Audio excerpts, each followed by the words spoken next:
is he'll tweet or whatever.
Picked off at the 10, the 5, he'll go in for the score.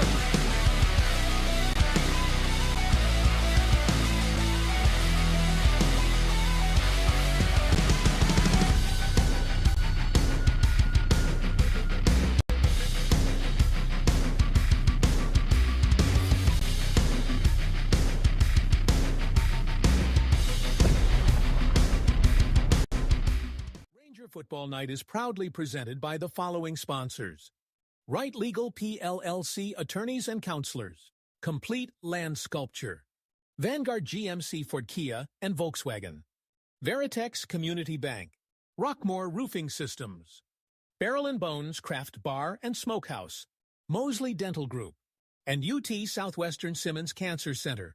On behalf of the Jesuit Sports Network and this production of Ranger Football Night, thank you, sponsors.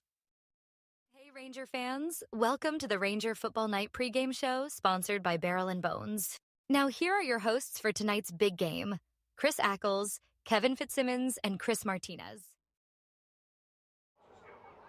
Happy Halloween from Wildcat Ram Stadium. It's a UIL District 7 6A varsity football matchup between the Berkner Rams and the Jesuit Rangers. Hello there, everybody. Welcome to Jesuit Ranger Football Night on the Jesuit Ranger Sports Network. I'm Chris Ackles. To my right, my good friend and broadcast partner, Kevin Fitzsimmons. To my left, the illustrious Chris Martinez. We're happy to be with you tonight. Halloween night, Kevin. Time for high school football. For our listeners, they're lucky that there's no camera in the booth because none of us have Halloween costumes on tonight. We were promised a costume from Chris Martinez, I thought Chris Ackles said last week, so he did not deliver. But as we look across the way here, Chris Ackles, at Wildcat Ram Stadium, a number of the Jesuit band members look to be in their Halloween costumes this evening. I can see pizza slices and hot dogs, and it's going to be a great night of football. Yeah, and I tell you what, you play high school football in Texas, you start the season in August, you get 100-degree games. The weather could not be better for a football game tonight. Feels perfect out there. It's a beautiful kind of a light breeze. The wind has died down from earlier in the week, and it's a cool evening. We talked about it right as soon as we were walking into the stadium tonight. It's a perfect night of football. So really great to be here, and I think it's going to be a good one. This is an important contest for the Rangers and for the Rams, so a lot riding on this one, as we've talked about already so far, Chris. The pregame show is brought to you by Barrel & Bones Craft Bar and Smokehouse. Barrel & Bones is proud to support Jesuit Dallas and our community. Support local. Catch every Jesuit game on the big screen at Barrel & Bones. You can order online for delivery and use code JESUIT for $5 off your order. And our title sponsor for all of our broadcasts is Veritex Bank, proud to serve as the official bank of Jesuit Dallas, sharing a strong commitment to serving the community and making a difference in the lives of others. Learn how the shared values of Veritex Bank and Jesuit Dallas make a winning team. Visit veritexbank.com, member FDIC. We're about 7 minutes from the opening kick between the Rams and the Rangers. Kevin, this one has real life, real deal playoff implications. You're absolutely right, Chris. As we get down to the season, it's kind of funny how this happens. I felt like for so long early on in the season, we're talking about non-district schedule. Playoffs are later. The district schedule is all that matters. Well, all of a sudden, we're 5 games through the district schedule, through the district schedule, and there's only 2 weeks left in district. The next 2 games really matter in terms of where folks will land in the playoffs and what this then looks like as we move into the postseason. Tonight's game in particular has implications for both Jesuit and Berkner, who are in the lower level. We'll talk more about this as we go throughout the broadcast, but in the lower level of that 6A division. So there's, the higher 6A is the bigger schools, the lower 6A is the smaller schools. And it's my understanding from you talking to Coach earlier this week, Chris, that both Jesuit and Berkner are in this Division II level of 6A football. So whoever wins tonight potentially could have implications for being the number 1 seed in that lower 6A. Yeah, we've division. got some time. We'll explain it a little bit now. And Kevin, it's funny, you and I have lived all over the country. I've actually coached high school sports in other states. The UIL has a wacky system, and so let's explain it briefly. So in each district, the top 4 teams in the district make the playoffs, and those top 4 are determined simply by your district schedule. So the top 4 teams in district play make the playoffs each year. Once those 4 teams are established, they're broken up into Division I and Division II by enrollment of the school. So for District 7 6A this year, the playoff teams, if depending on how things shake out, right now, if the playoffs were to begin today, Lake Highlands, Richardson, Jesuit, and Berkner would be the 4 playoff teams. Then once you've established those teams, you split them into Division I and Division II based on their enrollment. In the way it stands now, Chris Martinez, Lake Highlands and Richardson would be Division I, Jesuit and Berkner would be Division II, Chris. That is correct. Interesting tonight, Lake Highlands and Richardson, they're 1-2. Lake Highlands is 5-0, Richardson's 4-1. They play tonight. So basically the winner of that game is going to be that higher seed in Division I. This game, as you talked about before, Berkner versus Jesuit, whoever wins this game will clinch a playoff spot. And Pierce is still there. If Pierce wins tonight, they're still in it. They got to win again next week against Berkner.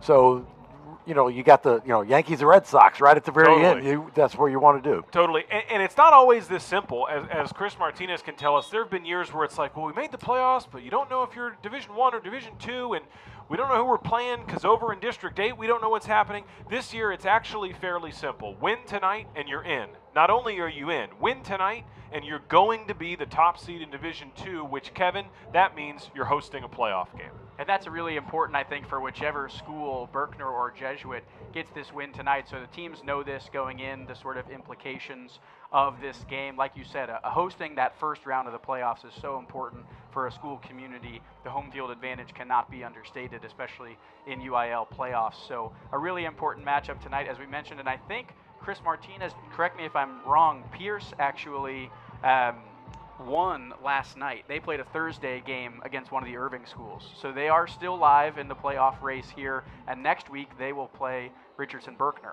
So that'll be an important game depending on what happens here tonight as well. So 2 big games tonight here in District 7, just as Chris and Kevin have mentioned. Lake Highlands playing Richardson for the Division I high seed, and here at Wildcat Ram Stadium, it's the Rangers and the Rams for the Division II top seed. The Rangers take the field with about 3 minutes before the opening kick. Let's take a look at our starting lineup for the Rangers wearing their road whites tonight. And Kevin, we'll start with the offensive line. We've talked about this offensive line. We've lost a couple of big names. Captain Luke Cutler, you probably saw out in the sling. So we're really looking to be led by junior Barnaby Cox, number 74.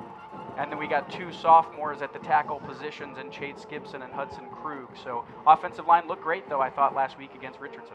Yeah, no doubt about it, and we'll need him to look great again tonight. We look at the receivers for Jesuit. Cade Kirby is one of the district leaders in receiving. He's got the most touchdowns of anybody in District 7-6A, and we'll see him certainly tonight. Harlan Buechler, back from injury last week. He's a speed demon. He's a Jesuit record holder in the 100-meter and 200-meter on the track, and here in football, it's great to have him back. Of course, Caden Profit and big, tall Corson Lindley on the outside as well. For the Jesuit backfield, Kevin, Meyer, DeBow, and Barry. And we've talked about how Lucas Meyer has started to come into his own as a blocker in the backfield, Chris. That's your senior running back there, and of course led all at the offensive helm. Beck Berry all season long has been great. He's the 3rd leading quarterback in this district. Let's take a look at the Jesuit defense. Tanner Krug, one of the captains of this Jesuit team there on the defensive front, along with Parker Sherman and Cole Johnson. When I spoke with Coach Hickman this morning before the game, he talked about making sure to stop the Rams' run. It'll be important for these guys to do that. This is the great group here, this linebacker core, especially when you look at Cole Wambacher and Gabriel James, who have been leading this defense all season, Chris. Looks like we'll take a quick break here maybe as we go to the national anthem. Yeah, we look quickly at the secondary. We'll see if these guys can stop the big play. That's a little teaser for our keys to the game, which will be coming up next. We pause for just a moment for the national anthem here at Wildcat Ram Stadium. When we come back, keys to the game and tonight's kickoff.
Here at Wildcat Rams Stadium, we're just about to get started between the Jesuit Rangers and the Berkner Rams. You're listening to the Barrel & Bones Craft Beer and Smokehouse pregame show. Barrel & Bones is proud to support Jesuit Dallas and the Jesuit community. Support local and catch every Jesuit game on the big screens at Barrel & Bones. Order online and use code Jesuit for $5 off your order. Kevin, we're just a couple of minutes from the opening kick. We talked about playoff implications, and let's take a look at tonight's keys to the game.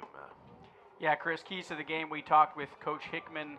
Number one, we want to establish the run. Last week against Richardson, this did not happen until the second half, but as soon as it got going, it made the Jesuit offense look a lot smoother. Look for guys like DeBow, Meyer, Shane Parker's in the backfield running the ball a lot as well. Coach also told us he's going to go up-tempo tonight on the offensive side. Chris Berkner, we haven't talked about them too much yet, but they are the top defensive team in the district. I think going up-tempo, Coach thinks we have a chance to create some speed and get this Berkner defense on their heels, especially early. Last but not least, prevent the big play. That's been a problem all season long for this Jesuit defense. If we can prevent the big play, we can stay in the game with these guys. No doubt about it. Jesuits' Cooper Magoo is about to kick the ball off. The Rams offense will start it. Chris Martinez, let's do uniforms real fast. You got a good one tonight. Yeah, Berkner's got the black uniforms and the green numbers, looking like Ohio University Bobcats. That's right. Of course, Jesuits got those Notre Dames we always talk about, but Chris pulled out the Ohio University. I love that. Yeah, I think Jesuit tonight kind of looks like Navy a little bit. Yeah, with the blue pants. I like it. We're underway here. Cooper Magoo's kick returned by Cody Foreman, and the Rams have the ball first. They'll start at their own 31-yard line. Chris Martinez, hopefully the Jesuit offense won't be running the triple option like Navy does, though. That's important for us to have a little bit more firepower than that tonight, I think. 63 degrees at kickoff with 50% humidity. Kevin mentioned the light breeze. It's technically a wind out of the southeast at 5 miles per hour. A magnificent night for football here on the east side of town, Wildcat Ram Stadium. The first snap is going to be botched. Jesuit nearly picks it up, but the Rams actually do. They're going to gain 3 or 4 yards on it. Boy, almost complete disaster on play number 1 for the Berkner offense, but they were rescued barely by Trey Gaston.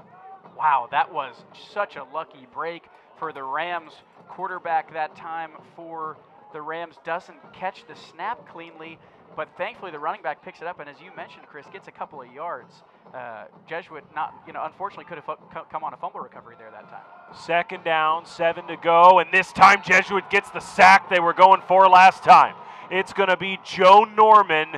Norman got in quick and brought down Aiden Parsons. What a great blitz that time, a great call from this defensive coaching staff for the Rangers. We talked about this linebacking core, Chris. They have been the playmakers on the defensive side of the ball all season long. Having a sack right there. They had 5 sacks last week, Jesuit did against Richardson, and 1 in the first 2 plays. Third down, 14 to go for Aiden Parsons and the Rams offense. Parsons has a little bit of time. This time he's going to run. He's got some wheels. He's moving, and the Rangers nearly brought him down. He won't quite get to the line to gain. He gained about 8 or 10 yards, but it's not enough on 3rd and 14. That's a great job that time by Gabriel James and Simon McGoldrick for the Rangers. Chris, quarterback breaks out of the throwing motion, but he's outside the pocket. You think he might have a chance to get there, but the defense was very disciplined. James and McGoldrick contain him. It's ultimately Gabriel James who makes the tackle, and now it's 4th down for the Rams. 4th down, 5 to go. Interesting formation here. I'm not sure if he's also punting. He's about 10 yards behind the line, which is not far enough for a normal punter. Now he'll back up.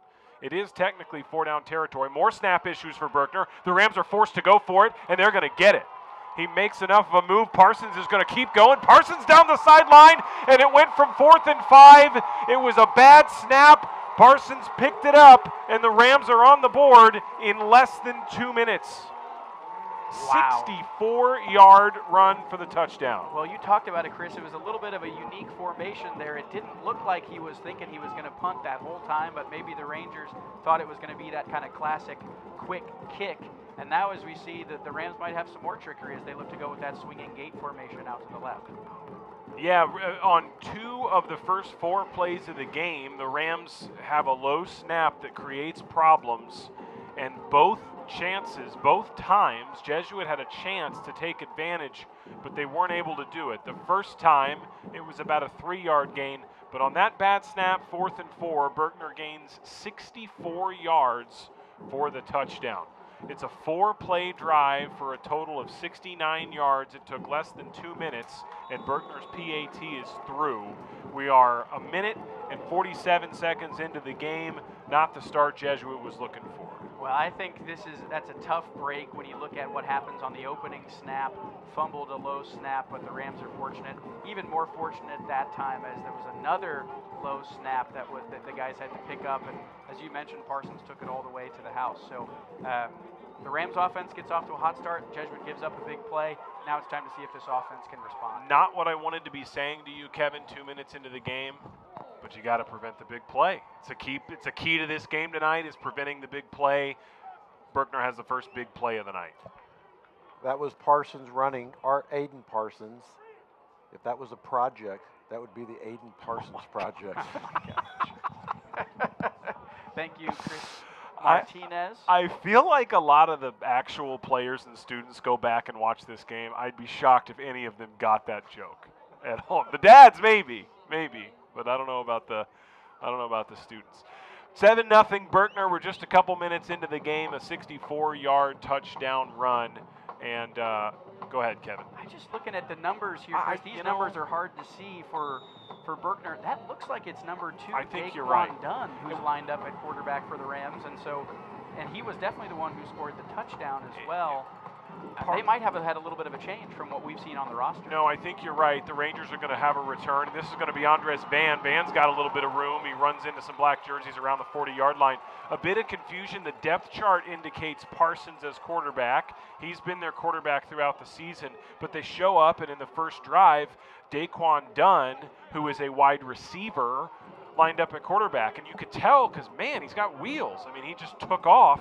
So we'll have to see kind of what develops here, but you're right. It's number 2, Daquan Dunn, who scored the touchdown, and so we may have to go back and check the tape. Our viewers probably can faster than we can. Ranger offense takes the field. Our own 42-yard line. Barry's going to try to move. Flag on the play. He gains about a yard or two, but the flag is near the offensive line. Yeah, let's see here what the penalty is going to be, as it's a holding on Jesuit. Looks like maybe one of the offensive linemen gets caught there, Chris. But as we take a look at this first series for the Rangers on offense, we talked about the Berkner Rams are excellent defensively, and this is important now, down 7-0 very early, that the Rangers can counter with some points, whether a field goal or a touchdown here on this opening drive, so that we don't get into a match where we're trying to catch up against a really tough defense. Yeah, Berkner has the top defense in the district and one of the top defenses in all of DFW. They average just 14.4 points per game for their opponent. The Rangers hand the ball off on second down. It's Ty DeBow. He's got a lot of space. DeBow up the middle. He gets the first down. He picks up about 30 or 40. Ty DeBow. It was a delayed draw, and the Rangers are in business. That was really great action, and now we see the up-tempo stuff that Coach Hickman talked about. They're on the ball. Up-tempo's right. Rangers inside the Berkner 30. Here's a handoff. Here's Parker to the left side. He'll run into some Berkner defenders. He picked up a few yards on the play. Big play for the Rangers. DeBow gains about 40 yards, and Parker picked up a few more on first down. And now the Rangers have some time maybe to let the Jets cool. It was a great run by DeBow, and then Parker picks up a few more. So now it's second down, and Barry gets to settle this offense down a little bit, Chris. 2nd and 6 at the 24-yard line. Barry has DeBow to his right, Parker to his left, and 3 wide receivers out. You mentioned the Rangers. Up-tempo is the expectation on offense. Barry that time will go and put a secondary play in. He's back, looking to his right, throwing. It is caught in the end zone. We're 4 minutes into the game, and we're tied 7-7. Harlan Buechler, welcome back. Great throw, great catch. It was cover 1 that time, Chris Ackles, by the Berkner defense. You saw the corners pressed up on Kirby, pressed up on Buechler. I'm not sure that you're going to want to do that all night when you got Buechler who's running by folks, and he catches the ball in the end zone. It was a great job by Beck Berry to put it right where Buechler was going to be. When Beck Berry put the ball in the air, Buechler was neck and neck with his defender. But Buechler hit the gas. He blew his defender away. Berry knows exactly how fast number 1 is for Jesuit, and the Rangers are in the end zone. We are 3 minutes and 2 seconds into this game. It's going to be a fun night, Kevin. When you talk about the response this offense needed, Chris, they deliver right away. A big play. Let's go back because we didn't have a good chance to talk about it. Ty DeBow has a 40-yard run that time that really opens up the rest of the offense for the Rangers. As you mentioned, it was a little bit of a delayed draw. It was a counter play. Beck Berry's looking to his right. He hands the ball off to DeBow as he cuts back to the left. There was a hole 6 feet wide for him to run through. Great job by the Jesuit offensive line, and then everything else gets set up from there. Vanguard Auto Group sponsors all of our scoring drive summaries. Vanguard Auto Group proud to stand behind Jesuit Athletics. GMC, Kia, Ford dealerships throughout DFW. We're here to be your hometown dealer. Visit VanguardAutoGroup.com and schedule your test drive. Kevin, a 3-play drive for the Rangers, 57 yards. It took 1 minute and 17 seconds. It was a 24-yard touchdown pass from Beck Berry to Harlan Buechler. So the Rams score in 1 minute 47, and Jesuit says, I see you, and we'll score in 1 minute 17 to tie the game. Magoo's kick into the end zone. It is 7-7, 3 minutes into this game tonight. Chris Martinez, for my own football knowledge and for the football knowledge maybe of some of our listeners, 3-play drive that time. Is that because there was a penalty on the first play, so it only gets counted as one play? Yeah, the penalty doesn't count as a play, even though the yardage they gained was more than the scoring drive. It was a 57-yard scoring drive, but they gained 67 yards on the drive. Wow, that's fascinating. I think that happened last week in the Richardson game where it didn't match up. We get some clarity on this Richardson offense. It is indeed number 2 which is listed as Daquan Dunn on the roster at the quarterback position for Berkner. So had a good drive last time, scored on just 4 plays. Now he'll fire the ball off to his left. It's going to be incomplete. It was a forward pass. Jesuits defense was right there. Even if the ball's caught, it's not a gain of more than 2 or 3, but it was incomplete, so they're back to the line for 2nd and 10. Well, we'll talk about this more, but if that's done out there, that was a beautiful looking ball that was thrown all the way out to the sideline. So he's got an arm as well. If he's been playing wide receiver, they're going to switch him over to quarterback, and it looks like he has all the tools to be able to play that position. 2nd down, 10 to go for the Rams on their own 25-yard line after the Magoo touchback. This time Dunn's going to run to his right. He's got a blocker, now throws the ball. It was a little bit of trickery, but the Rams only gained a yard or 2 on it because the Rangers got a great tackle from Joe Norman again. Great coverage that time by the Rangers. This is a little bit of a run-pass option. Dunn's out to his right. Looks like he has the opportunity to run it. Decides to flick it out wide at the very end, and there was 3 Jesuit linebackers and defensive secondary folks out there. It's Norman who makes the tackle for very short gain, if no gain that time for the Rams. Firm confirmation that it's Daquan Dunn. Finally have it. Okay, great. And thanks to Brian Henry, our sports information director at Jesuit, who does a great job sending us game notes. 3rd down, 9 to go from their own 26-yard line. Here's Dunn. He's going to have to move a little bit, but he's good at that. Running up the middle, and there's a flag down. He's got 5 yards. He's headed for the line to gain. Rangers stop him short, but there is a flag on the play. We'll see what it is. I think this is going to be holding Chris Ackles that time on the Rams offensive line. Joe Norman had an opportunity to make a play and got held. Will be interesting to see what Coach Hickman decides, because it didn't look like he got the line to gain that time, so it would be 4th down, but we saw how dangerous Dunn was in the backfield on the last 4th and short, so looks like they are going to back this offense up for the Rams. Yeah, it looks like Coach Hickman will accept the penalty and take the extra yardage. First quarter is brought to you by UT Southwestern Simmons Cancer Center, your home team for cancer care. Locations all around the DFW area. UT Southwestern Simmons Cancer Center, our first quarter partner tonight. After the penalty, it's 3rd down, 19 to go from the Berkner 16-yard line. Daquan Dunn, certainly a weapon with his legs. Now he's back. He's got time, looking to throw. Now he'll try to run, and the Ranger defense is right there. He's having a zigzag through multiple guys, and that time a couple of them got to him. I know that the Rangers' number 90, Cole Johnson, was involved, and it looks like Parker Sherman was as well. That's just a 3-man rush that time that gets the sack, so that's a coverage sack that time. Great job by the secondary and the linebacker core for the Rangers. It is Sherman and Johnson who get back there, but just 3 rushers, so great job by that Ranger defense. That's a full, complete play by the defense, and we get the sack. A few minutes ago on 4th and 4, Berkner faked the punt and went for it and scored a touchdown on the play. This time it's 4th and 20 at their own 16-yard line. They won't fake this one. Punt is in the air. Lindley is back. He's going to come down with this one right at his own 44, gain a couple of yards on the return, and the Ranger offense is back on the field. Yeah, and I noticed that time it was not Daquan Dunn in the backfield for the Rams, so that was a punt, it looked like, by number 16, Alan Tran, for the Rams. A good catch by Corson Lindley, and now this Ranger offense, Chris, has the opportunity to start in Berkner field position. We talked about the Berkner defense, and of course, as we were talking about it, the Ranger offense took off. They've got the 5th best defense in all of DFW at the 6A level, the best defense in the district, only giving up 14.4 points per game. Here's Ty DeBow to the right side. He'll gain 3 or 4. But even when you look at the yardage, this Berkner defense gives up only 212 yards per game. Jesuits had quarters more than that, and they're already at 67 tonight. A good start so far for this offense. As Coach mentioned, wanted to start to build the run early, and we've done that with Ty DeBow. Even right there, we've talked about Ty all season long, Chris. He does a great job after contact. He's contacted there maybe a gain of 3-4 yards. He gets another 3-4 yards out of it with 6 Rams chasing on his back. So credit to Ty DeBow. That now it's 2nd and short for the Rangers. 2nd down, 4 to go at the 37-yard line. Beck Berry, the ball carrier, he's going to gain 2 or 3.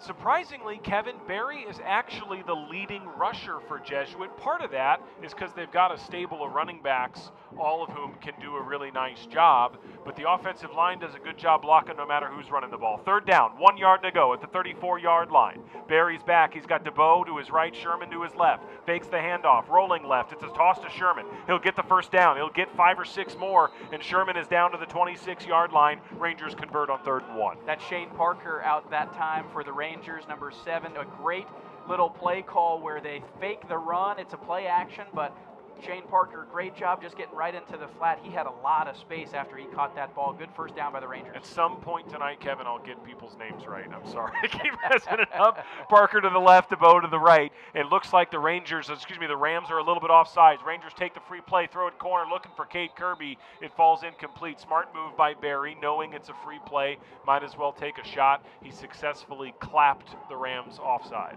Well, and it's okay to talk about this now. I didn't want to talk about it when we had our first penalty, but looked at the notes before the game. The Rangers are the least penalized team in District 7 6A at about 4 penalties a game for 35 yards.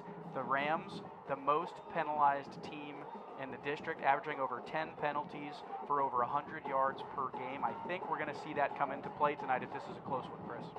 The Rangers now at the 21-yard line. Technically don't have a play from the red zone yet because in the last drive it was a 24-yard touchdown pass from Barry to Buechler. Here's Barry now rolling to his right. Great block from DeBoe. He's going to Buechler again in the corner. It's incomplete. And it was actually intended for Caden Profit looking in the front right corner of that end zone on 1st and 5. Didn't get the chance to see the number for the Rams cornerback that made that play, but boy, that was an athletic one. Got out there, stuck up his left hand, and was able to tip that ball away. Otherwise, I think that was a touchdown for the Rangers, Chris. Blocking from Ty DeBoe, excellent. Another thing we've talked both with Coach Hickman and Coach Radican about is blocking from non-blockers like running backs and wide receivers. 2nd down, 5 to go from the 21-yard line. Barry handing the ball off. Parker to the right side. Parker will get 4, maybe 5 yards after contact. May have just earned Jesuit another first down. Yes, it looks like the referee is going to wave the chain gang across. They're slow to move, but that is a first down. So the Rangers have a fresh set of downs now, and this run game continuing to be the thing that leads the offense, Chris. Establishing the run, one of the keys to the game from Coach Hickman today. Jesuits in the red zone. They've scored on 18 out of 20 trips to the red zone this year. 13 touchdowns and 5 field goals, and now it's going to be 1st and 10 from the 17-yard line. It's been this formation just about all night so far for Jesuit, and right as I say that, Parker moves over to the left side. So he's got Parker and DeBoe to his right. He's going to toss it to Buechler. Buechler looking, he's going to run a couple, get a block. Buechler picks up a first. He's inside the 5, and the Rangers are a couple of yards away from taking a lead. I'm sitting there thinking to myself right before that play, why do they have 2 running backs off to the right for this play? Well, it's so that they could both block for Harlan Buechler, who comes across on the wide receiver end around. 1st and goal. Handoff to DeBoe. DeBoe finds a hole. Touchdown, Ty DeBoe. 5:44 on the clock in the first quarter. The Rangers take the lead. Great blocking that time. We talked about it already, Chris. Up tempo. That's a quick job of getting to the line by the linemen, by the skill players. The Rams weren't ready for that one, and DeBoe punches it right in, right up the We middle. were barely ready for that.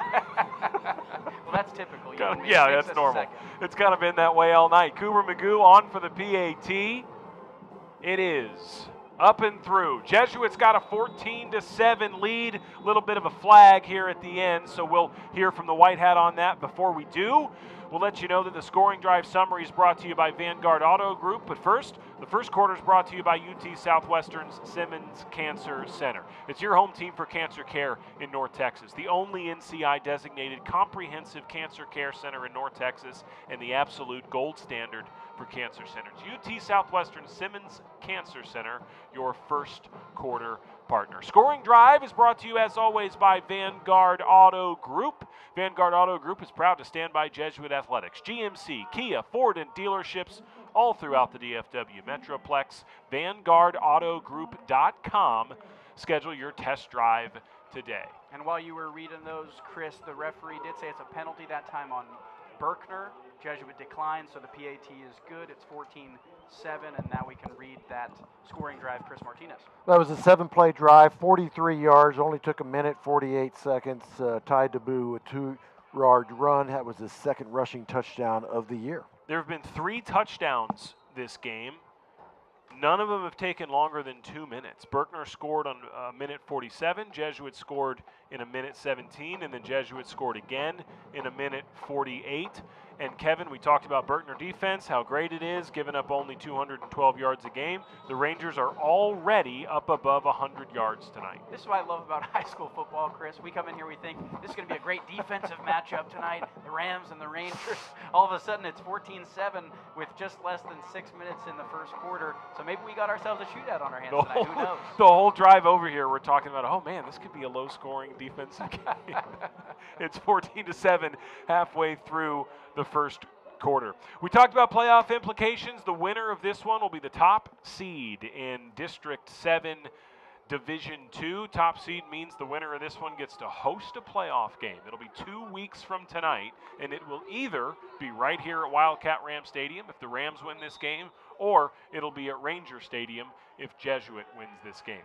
So the Rams offense will be back on the field. It is going to be number 2, Daquan Dunn at quarterback, 1st and 10 of the 25-yard line. Yeah, and I see Aiden Parsons on the sideline for the Rams, so I'm wondering if he's hurt or something, Chris, as there's a great tackle that time by number 21 for the Rangers. That's Jackson Gare. A great stop, just goes right after the quarterback Dunn on that little option play. I was going to say, Dunn looked like he was trying to run the option, and Gare just took him down before he even had a chance to pitch or make a decision. He just got him. Yeah, we were surprised to see Daquan Dunn being a quarterback. He did come in tonight. He threw 4 passes this year, but now he's the starting quarterback in game 9. So maybe he's got an arm. I'll tell you that. I mean, he's clearly an athlete. He's a threat in a couple of different ways. 2nd down, 11 to go from the 24-yard line. This time he'll hand the ball off, and here we go around the right corner. Flag on the play. Berkner's going to gain enough for the 1st down. It looked like he got about 12 or 14 yards. There's another flag, and it looks like it's going to be holding against the Rams. So Berkner, Kevin, you mentioned they're the most penalized team in the district. It's coming back to bite him here in the first quarter. Yeah, Cole Wambacher having a hard time fixing the jersey over his shoulder pad that time. The hold was so bad. He was on the end. There's no way that the Rams get outside of him that time if there wasn't a hold. So that's exactly what you're supposed to do when you're on the defensive end there. You try to contain, the run to make it go back to the inside. Cole tries to do that and gets held. So he shows the penalty clearly, and now the Rams are backed up 10-plus yards again. Jesuit senior Carson Long is with us here in the booth. He's tweeting at Radio Jesuit. Give us a follow on Twitter, on X, at Radio Jesuit. And also, say hello to us on Twitter. We'd love to say hello to you on the air. Long yardage here for the Rams. They'll pick up and get back to the original line of scrimmage on a 10-yard gain on a little dump pass. It'll be 3rd and 10 coming. Yeah, nicely drawn up that time, I thought, by the Rams.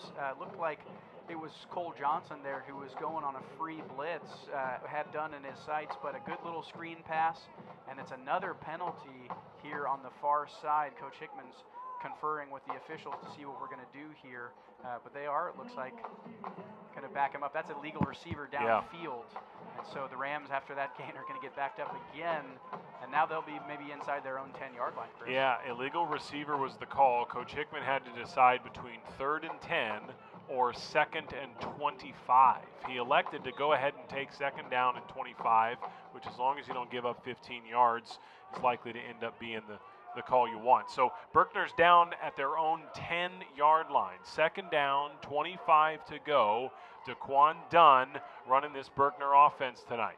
Here's Dunn, back in the gun. He's going to have to move. Just gets off the goal line. He's got a little bit of space to move. He picks up 10. He picks up 20. He's going to get every bit of the 25 yards they needed for a Berkner Ram 1st down. Oh, and unfortunate that time for the Rangers. It was good coverage downfield.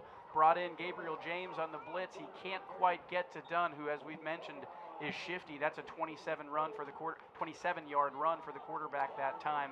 And the Rangers now trying to contain that big play, Chris. The depth chart said it was going to be Aiden Parson at quarterback. I can absolutely see why it's Daquan Dunn. The guy can move. This time he delivers a pass, a hard hit from Jesuits number 40, Simon McGoldrick, but a great play by the Rams wide receiver to shake free and gain a few more yards. Yeah, the Rangers now time to focus on tackling, Chris.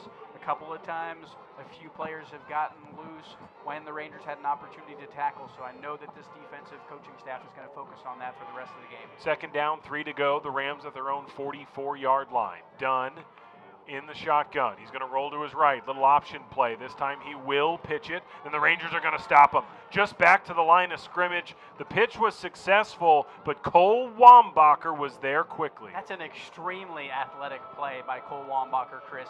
He's the end, as we just talked about with Jackson Garrett last time. He's supposed to decide what's he going to do. Is he going to take the quarterback? Is he going to take the pitch? He stays there long enough to make Dunn pitch it, and then is athletic enough to get to the running back to drop him in the backfield. That's a big-time play by our leading defenseman. You've seen Dunn's wheels tonight. Trey Gaston, which is who he pitched it to, is actually the leading rusher for the Rams. So those are two threats to run that Wambacher just handled. This one's going to be a pass to Gaston. It is complete. A tackle made right at the 50-yard line for Jesuit. The pass was complete, and I believe it was Nelson again on the tackle. No, McGoldrick, my bad, on the tackle. McGoldrick makes a nice shoestring tackle that time as he's chasing down the back out of the backfield. That's a tough cover assignment for a linebacker, so good job to stay with him and prevent the big play. Little over 2 minutes to play here in the first quarter. It's been an active one. Jesuit's got a 14-7 lead. Berkner's got it at the Jesuit 49-yard line. It's a handoff. It is going to be Trey Gaston again. He'll pick up 10 or 11 yards. There's a flag again, and there might even be two of them on this play.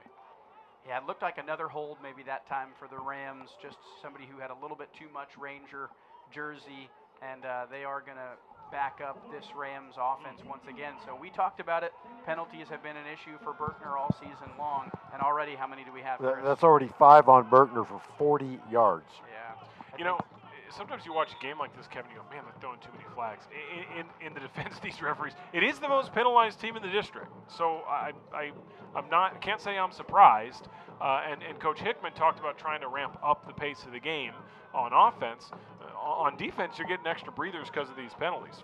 Yeah, and I haven't seen one that I haven't agreed with yet in terms of the penalties, even on our side, on Jesuit's side. So referee's calling a good game so far tonight. First down, 16 to go. Berkner at its own 45-yard line. Here's Dunn. He's going to use his legs. He's going to spin. He's going to get some open space, and he is going to take it 55 yards if the Rangers can't stop him. Really, really talented DeQuan Dunn can take plays that look like nothing and turn them into touchdowns. He had a 64-yarder earlier. There's a 55-yarder as the Rams likely tie this thing. I'm looking here at the stats so far. He had 14 rushes for 85 yards and a touchdown already so far this season, and that was when he was playing wide receiver. So clearly he's an athlete and somebody that they wanted to get the ball in his hands more often than not, and he's made us pay twice tonight already. The PAT's good. We're tied 14-14. DeQuan Dunn had a 64-yard touchdown on what looked like a broken play earlier this quarter. Same thing there, a play that looked like it could have been a gain of 2 or 3 turns into a gain of 55 and pay dirt for the Rams. Go ahead. Well, when you talk about the keys to the game, Chris, just taking a quick temperature on that so far from what Coach said.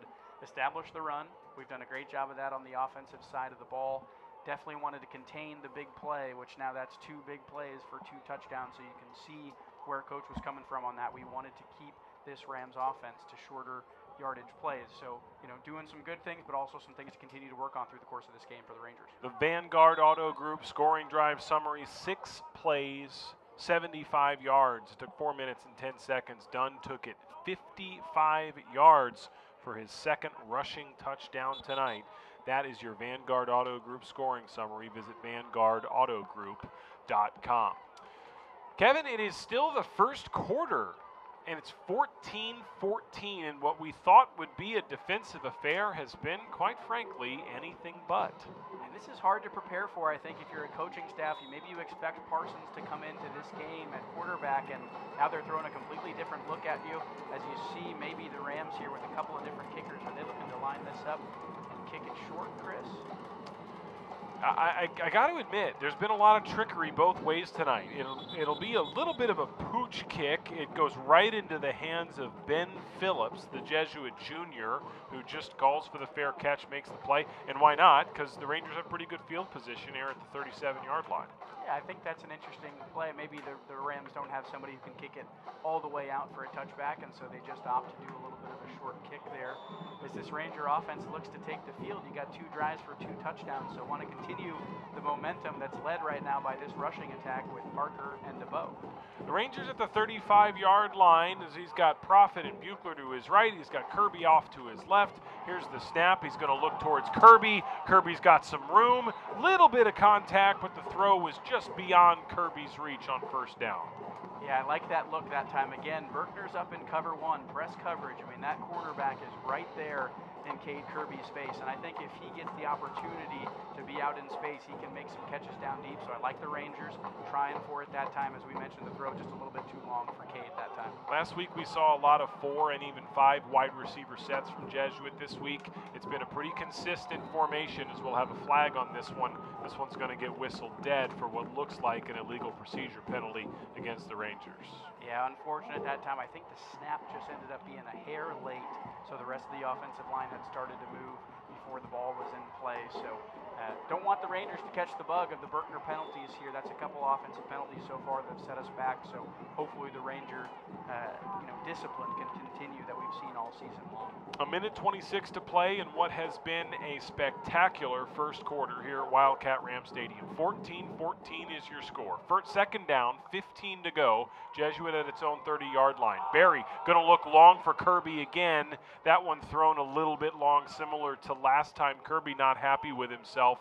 Ended up being overthrown from Barry, and it creates a 3rd and 15. Yeah, looking for that same kind of play. Again, these corners are pressed up. We think our receivers have the opportunity to beat them down the field.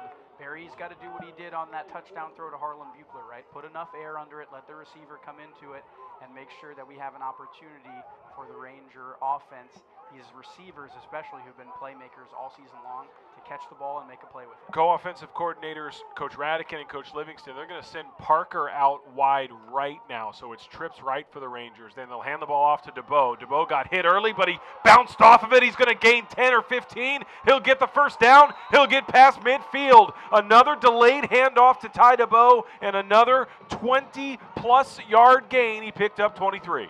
Wow, what a great job that time. It's that same exact little delayed counter draw for the Rangers. DeBow met with some force right in the backfield as soon as he got the ball, but he bounces off of it nicely, and then it was daylight, room to run on the left-hand side. 1st and 10 Jesuit. They're in the Berkner territory at the Rams' 47-yard line. Parker is now standing back behind Barry. Rangers lost the ball. Parker's there to pick it up. He's going to gain yardage. He's going to get a first down, and he's got a little more room to move. The Rams benefited from an almost broken play earlier, and now Jesuit gets it back, fumbling the ball in the own backfield and still picking up the first down. Chris, something I've had to learn this season when we have the hot mic on all the time is to not yell out when something exciting happens on a play. Beck Berry loses the ball that time. I'm thinking, oh my goodness. But as you mentioned, a fortunate, not even a bounce, a roll that time to Parker, who picks it up and gains over 20 yards on the play. The Rangers fortunate, as you mentioned, just as Berkner was that first time. Yeah, it is. It's tempting. Sometimes you listen to broadcasts and you hear the color guy going, ball on the ground. 1st and 10 Jesuit. They're cooking now. He's going to fire to his right, looking for Buechler. It falls incomplete. Well, Parker had just been out in the kind of slot receiver role. He came back into the backfield, and thank goodness he did, because he was able to pick up that fumble. Yeah, good job by him of turning around back to the ball. It was a play action run, and so he was on the fake side, but he turns his head back as soon as the ball rolled to him. He was there, so fortunate that time. Like the receiver, that time Harlan Buechler out to the right. We know he's fast. That time he does a little kind of comeback route on the sideline. Doesn't come up with it, unfortunately, but I like that play call. 2nd down, 10 to go. Rangers at the Berkner 23-yard line, 12 seconds on the clock in the first quarter. Barry dumping it over the middle. Here's Harlan Buechler. He's got about 6 or 7 yards. Going to get hit by 3 or 4 different Berkner Rams. Looked like he gained 8 or 9. He's a little bit shy of a first down.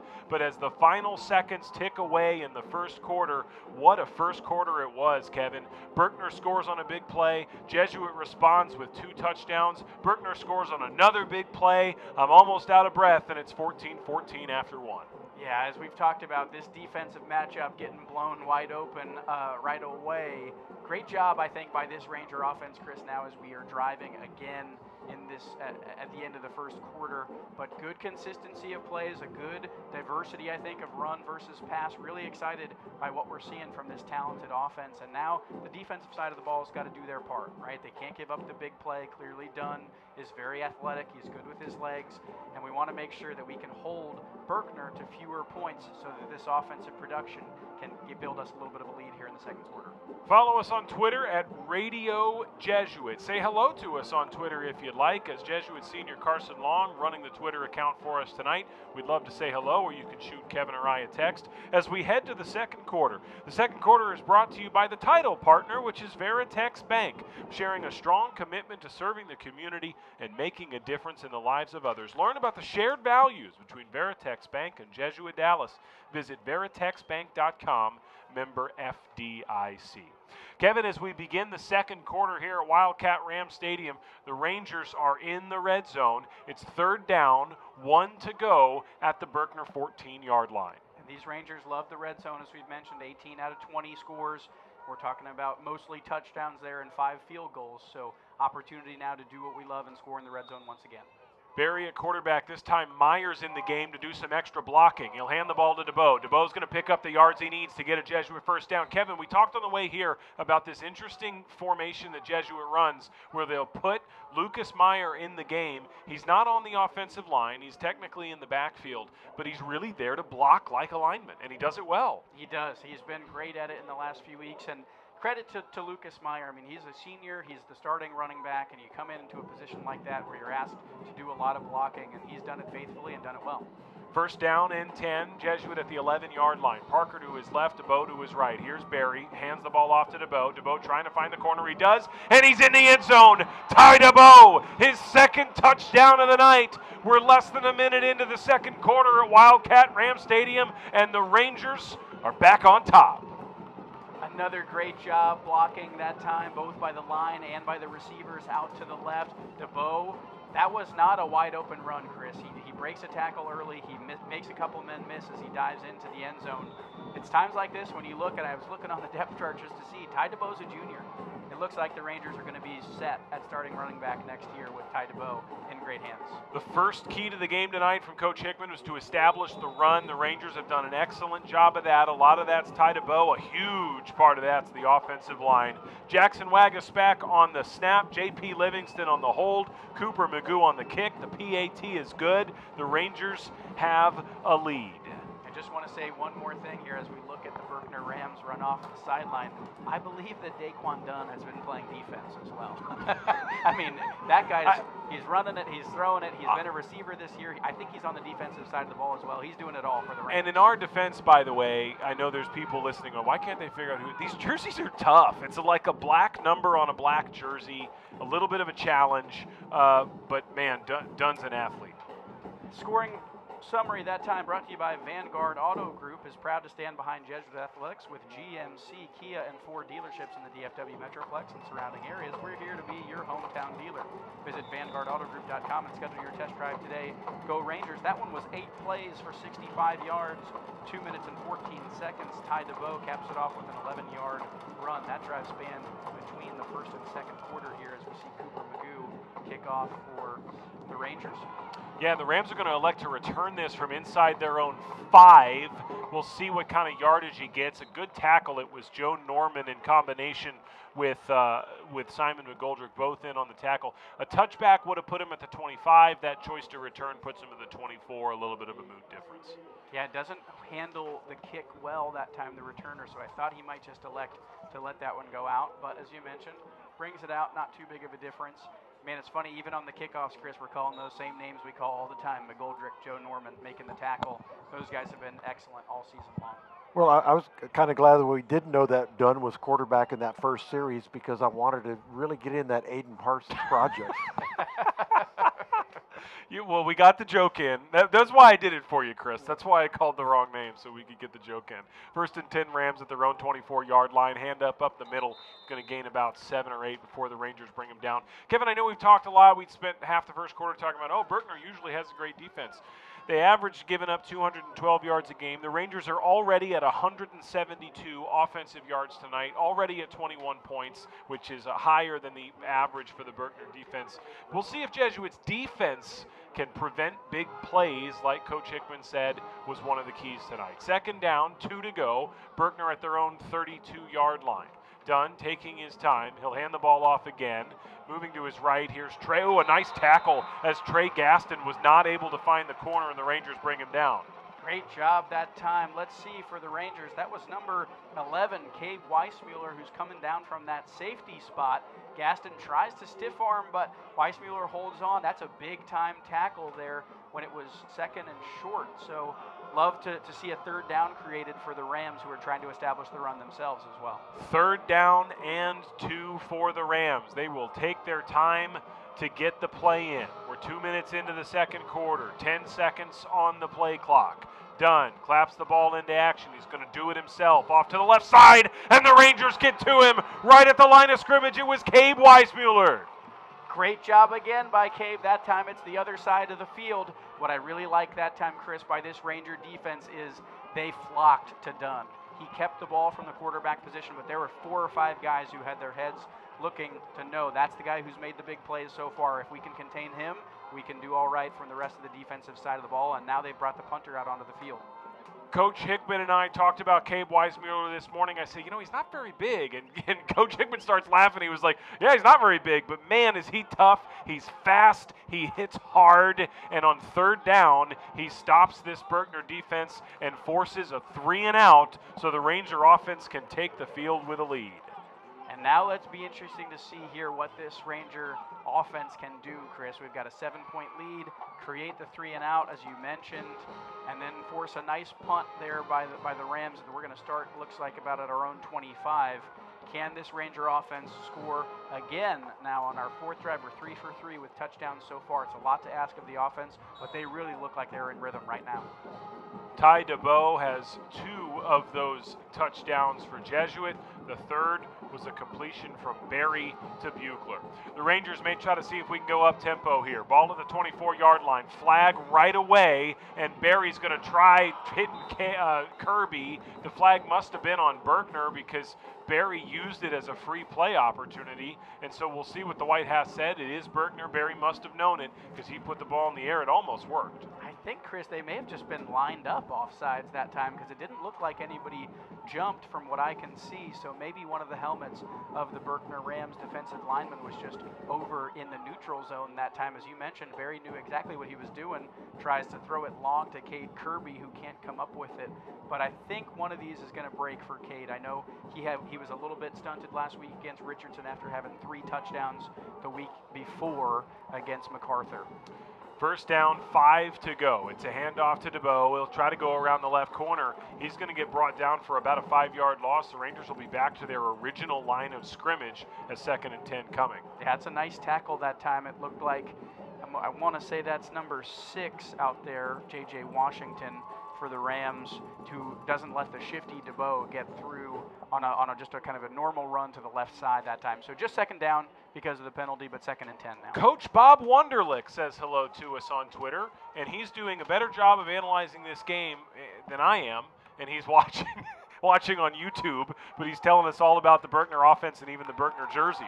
As this pass is going to be caught, but again, Jesuits just about back to the line of scrimmage, so no gain on the play, 3rd and long coming. But hello, Coach Wunderlich. He's been a part of the Jesuit football program for decades. Well, yeah, that's what I was just about to say. Coach Wunderlich, a great man, but also has a lot more experience around high school football than you and me, Chris, so no surprise that he's a better analyst than both of us combined, and great to hear from him on the broadcast tonight. 3rd down, 10 to go, Jesuit at its own 24-yard line. Barry thought about moving quick, but he'll wait and see if the Rangers can get a play in. He's got DeBow back there with him. Parker is lined up as a wide receiver off to the left with Cade Kirby, as Profit and Buechler are to the right. We'll have a timeout, and Chris, I believe, who called it? Jesuit called it.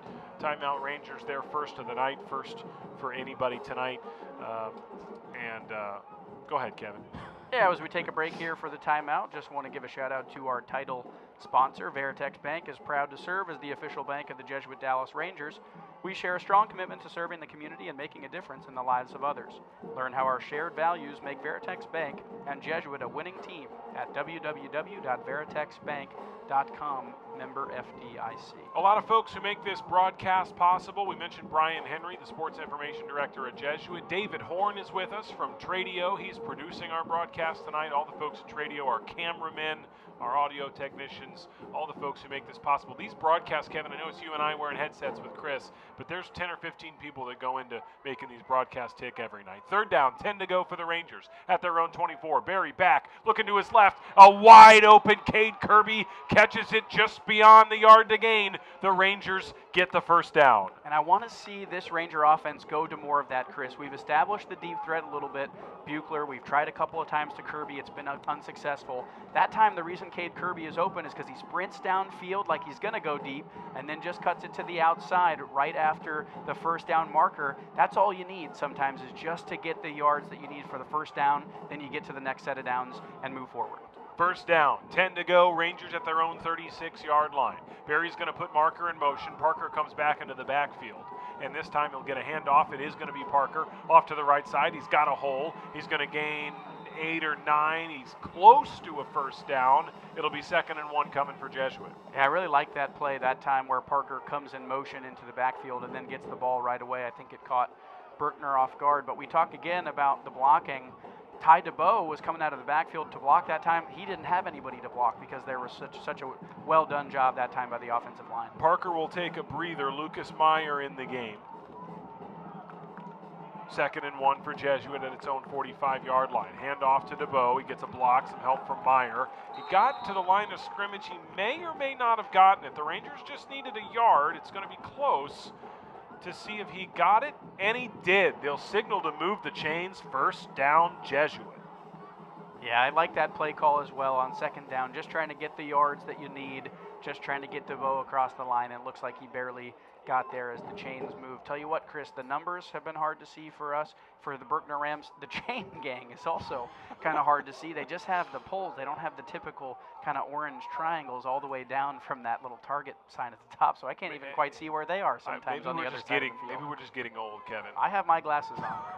First and 10, Jesuit from its own 45-yard line. Pass complete to Lucas Meyer. He got back to the line of scrimmage with not much more than that. Rangers were hoping for a screen that turned into something. It'll be 2nd and 10. Yeah, Meyer that time, unfortunately, just as soon as he caught it, met out by one of the linebackers of Berkner, and so there's no gain on the play. Let's see here what the Rangers go with. Kevin, we got a little bit of time. Tell us about the Right Legal halftime show. Excited tonight about the Right Legal halftime show. We're going to have Father John Pulse with us, who is the current VP of Mission for Jesuit. He was ordained a priest 3 years ago and is in his 2nd year with Jesuit Dallas. So excited to talk to Father John. I'm pumped for that conversation. Father John worked at Jesuit New Orleans. He worked at Strake Jesuit. Now he's at Dallas Jesuit, so really excited to chat with him. 2nd and 10 for the Rangers. Barry throws it off to the right, looking for Ty DeBow. DeBow lost it. It hit him in the hands, but he lost control of it and fell. It'll be 3rd down and 10. Father Pulse was at Strake Jesuit in Houston. He was at New Orleans Jesuit with the Blue Jays down there.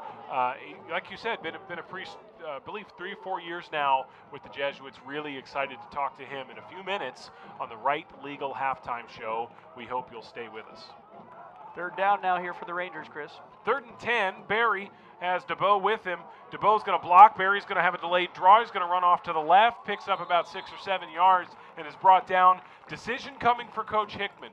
4th and 3 near midfield. It's 4-down territory, I believe. The Rangers are going to go for it. Yeah, they're going for this, I think, and they want to try to get everybody up to the line quick. Let's see what happens here.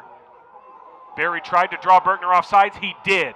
Free play. Looking for Buechler. It's picked off, but this is going to come back. And again, Barry does a good job of knowing when Berkner has jumped, he's got a free play, and he often goes for it big time. That is penalty number 7 against the Berkner Rams here in the first half, and that will result in a Ranger first down. And I thought that was exactly the play that time by the Rangers. When you rush everybody up to the line, you try to get that quick hard count to make them jump. Somebody does for the Rams. Tell you what, guess who picked that ball off for the Rams, Chris? No way. Was it done? Number 2, Daquan Dunn. He's amazing. Wow. He's That having was a an great athletic-looking play. Obviously, it's not going to count as the Rangers get first down on the penalty. Maybe this is like Jackie Robinson Day where everyone's wearing number 2. Well, they're wearing something. We don't always know what it is. It's a little bit difficult to read these jerseys. 1st and 10, Jesuit from the Berkner 43-yard line. It's a handoff, and the Rangers are going to lose a couple of yards. Berkner swarmed right after the ball was handed to Ty DeBow. It's a loss of 3. And now I think we start to see this Berkner Rams defense that kept Lake Highlands even to 21 points, or 24 points, excuse me, a couple weeks ago, Chris. They are really swarming on the defensive side, getting a lot of people into the backfield now on short runs and short passes. So Rangers, a little bit stilted this time on their drive, this 4th drive, trying to make sure we can capitalize on the 3 and out last time from the Rams offense. 2nd down, 13 to go from the 46-yard line. Barry has to hurry. He dumps it off to the left. Cade Kirby's got a little bit of room. He got past that first line, and he picks up 7 or 8. And I have no idea how Cade Kirby escaped that tackle on the left-hand side. Boy, a great throw in a tight space by Beck Barry when he had 4 Berkner defensive linemen in front of him. Kirby catches it and somehow gets through the bodies to get positive yardage for the Rangers, and that's really fortunate because now it creates a 3rd and short in what I think, as we've just seen, is go for it territory, 4th and if we do end up with a 4th down here. The Rangers are 4 for 5 on 3rd downs tonight, including at least one that was 3rd and very long. This one's 3rd down and 4 to go. Parker to the left, DeBow to the right. Barry fakes the handoff. He's throwing long down the left sideline. Did he catch the football? He did. Cade Kirby with one hand. 1st down, Jesuit. Oh my goodness, when you talk about athleticism out there along the sideline, they've tried to get the ball to Cabe. That time he does it. 1st and 10, 1st and goal rather, from the 10, panned off to Parker. He'll get a yard or 2. Cade Kirby looked like a baseball player, only left hand needed to catch the football there. Jeez, and walking the tightrope on the sideline as well. There's 2 officials on that side. They both signaled catch, so I'm for sure that one was brought down. But boy, that's a big time catch by Kirby on a 3rd down when the Rangers needed it. And now they'll take a little bit of time to slow down this tempo on 2nd and goal. Parker picked up 2 yards on 1st and goal at the 10-yard line, so now it's 2nd and goal from the 8. 4 minutes to play until halftime here at Wildcat Ram Stadium. Barry looking off to the left. It's in the corner of the end zone, incomplete. Kirby and Parker were both over there, got a little bit crossed up. Jesuit trying to add to a 21-14 lead. And this is a really important play now at 3rd and 8. The Rangers have an opportunity to build this lead up into double digits with a field goal or a touchdown. You'd love to see a touchdown from the Ranger offense here as we keep 4 wide receivers on the field. This Ranger offense looking over to the sideline for the coaching staff to call in this play. You think you're looking at somebody like Parker, Kirby, who've been end zones seekers, hunters all year long. We've seen a lot of quick drives this game. Jesuit scored on 3 plays earlier. This is the 14th play of this Jesuit drive, eating up a lot of clock in the 2nd quarter. It's a handoff to Ty DeBow on 3rd and goal. DeBow is going to charge forward. He's going to be near the end zone. He is down at the 1-yard line. Kevin, he picks up 7 yards. 6 of them were after contact. And you think that Ty DeBow's maybe going to get 2 or 3 that time. He gets all the way to the 1. 4th and 1. Jesuit, 4th and goal from the 1. Barry's got guys behind him. Rangers trying the tush push. The Rangers think he's in. Let's see what the officials say. We're going to have a measurement. Barry kept the ball. The Rangers tried to create a hole for him, tried to help him in, and it looks like the officials are going to indicate that he's in. Touchdown, Jesuit. Barry carries it in. A 15-play drive for the Rangers, and the Jesuit has a 28-14 lead. The officials are still conferring here on this one, Chris. There's a flag on the play right on the goal line, and the refs are going to continue to talk about this. So let's see what happens. But while we're waiting, love the go-for-it guts that time by Coach Hickman in this offense. When DeBow gets it all the way down to the 1, let's get the boys up to the line of scrimmage and see if we can just out-push them for a touchdown. And we'll see now the official call here from the referee. I'm not sure what the weight is, and we're going to have this flag picked up.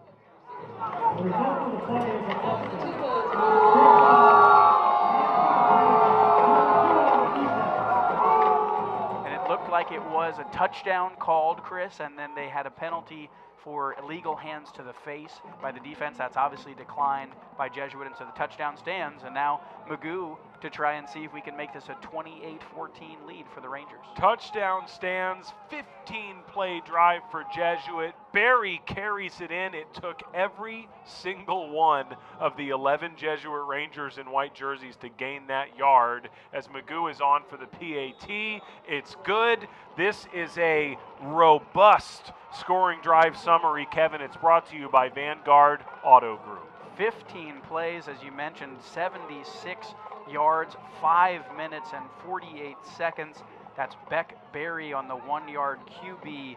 I don't even know if you could call it a sneak because everybody knew it was coming, but the QB run, it's his 4th rushing touchdown of the year as he continues to lead all rushers for the Rangers. But I tell you what, Chris Ackles, on a night where Daquan Dunn has bedazzled from the Rams side of the field, I am really impressed with Ty DeBow, who has led this Ranger rushing attack tonight. That touchdown does not happen if Ty DeBow doesn't get hit 4 or 5 yards behind, that end zone line and then continue to push to get all the way down to the 1. I mean, that's a magnificent effort that sets up the touchdown there for Barry to punch in. A 15-yard drive for Jesuit. The Rangers scored on a 3-yard drive earlier in the game.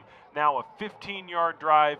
We are here late in the second quarter, and the Rangers have a 28-14 lead. Now, it looks like, Kevin, because of the penalty, Jesuit's going to be kicking the ball from the Berkner 45-yard line. I mentioned that penalty was declined because it's on a touchdown, a scoring play. The Rangers are able to enforce this on the kickoff, and so this looks pretty funny for them to be kicking off from inside Berkner territory. We'll see if Cooper Magoo can keep it short enough.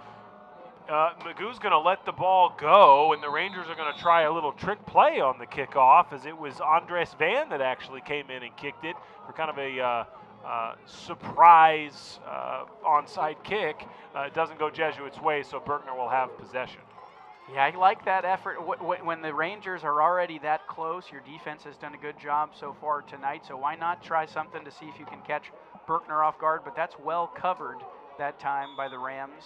And continuing to see Parsons active on that Rams side of the field, Chris, but he's not going in. I'm going to have to guess that he's out with injury tonight, even though he's suited up. And so Daquan Dunn back in at quarterback for the Rams. A huge game for playoff implications. Not only would a win clinch a playoff spot, it would clinch a home playoff game for whichever team wins this game. Berkner's going to run the ball. The Ranger defense gets to him quickly. He might have gotten back to the line. He may have lost a couple of yards on the play, but the clock will keep ticking, though we will have what looks like a pause for could be an injury. No, both players get up quickly. Go ahead, Chris. Yeah, if Berkner wins this game, they have a home playoff game. However, they share the stadium with Lake Highlands, and Lake Highlands would be the #1 seed in Division II. They would host it. I don't know if it would be a Thursday, Friday, or a Friday, Saturday type situation. Yeah, I didn't think about that. I mean, that's a problem you run into in Irving quite often because you got 3 teams sharing a stadium. But you bring up a good point. 2 teams sharing a stadium. In the regular season, they can schedule around each other, but in the playoffs, we'll see what happens. Hopefully we don't have that problem because if the Rangers win tonight, they will avoid that problem for Richardson ISD.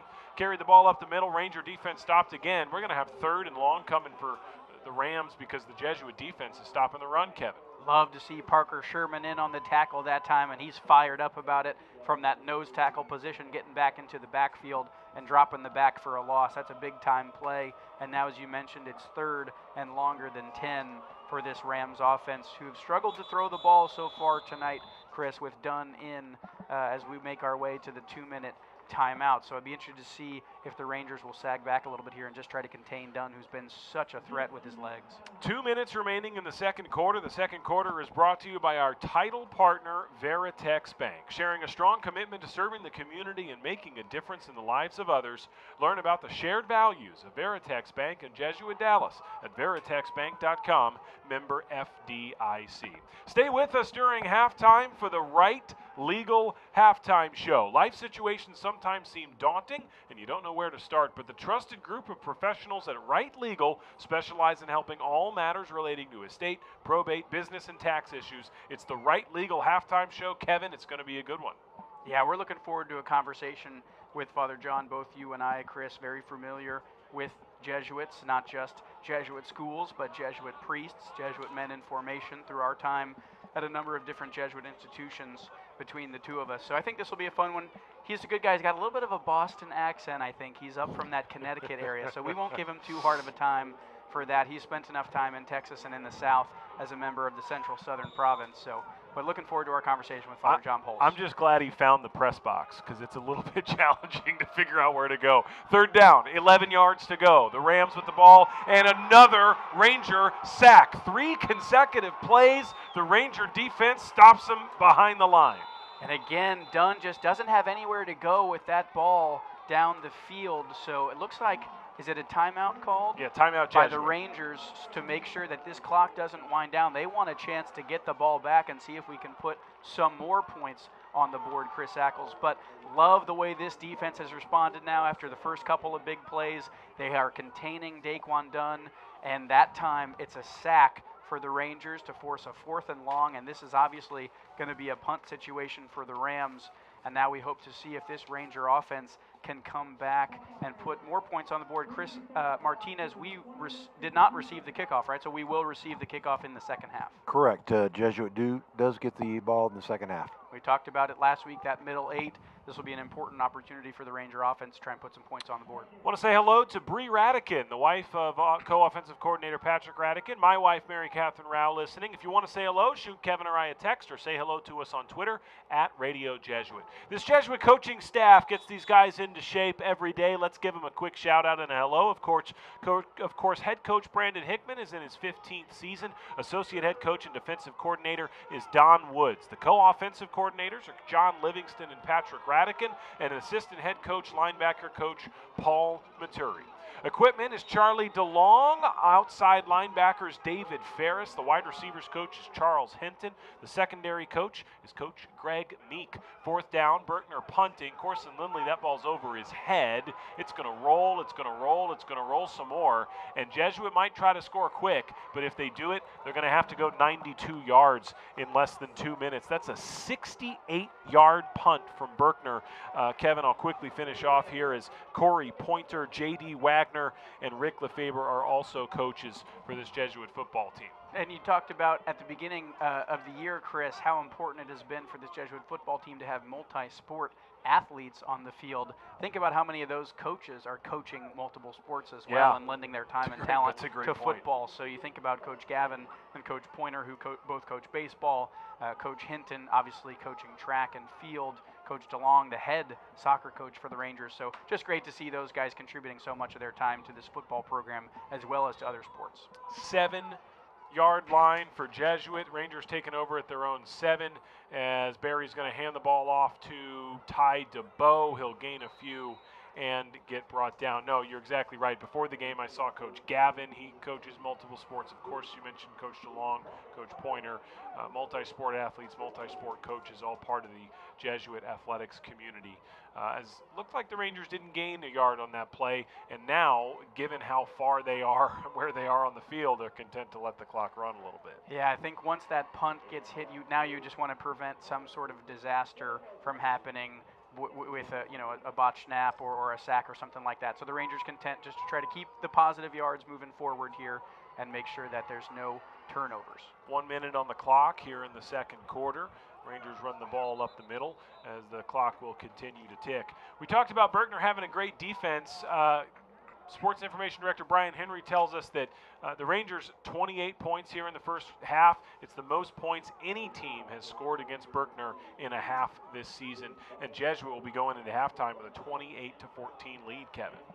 Yeah, that's a great statistic and an important metric for this Ranger offense, who I think has struggled to get off to hot starts so far this season. I mean, that's an excellent way to make sure that our stamp is on this game early, is that you come out and you score points.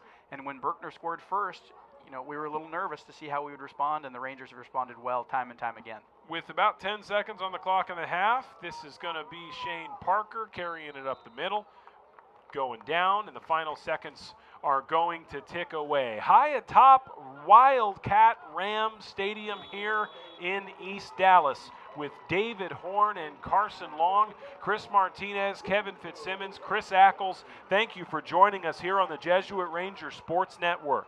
The Rangers have a 28-14 lead as we hit the right legal halftime show. Stay with us. We'll take a quick break, and when we come back, it's the right legal halftime show with Father John Pulse here on the Jesuit Ranger Sports Network.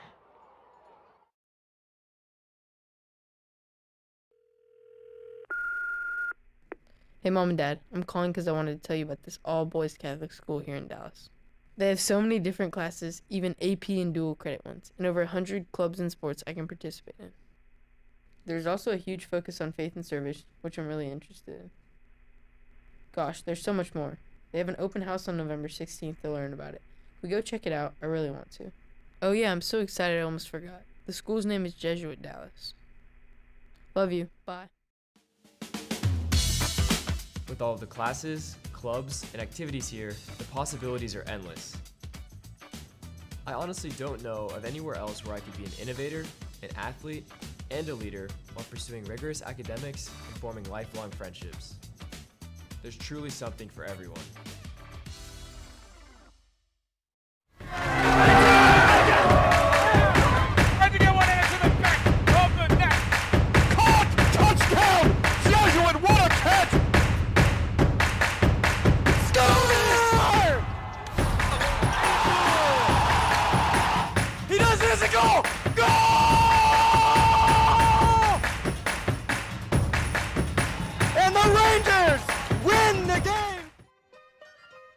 Every game is filled with moments that matter, ones you will never forget.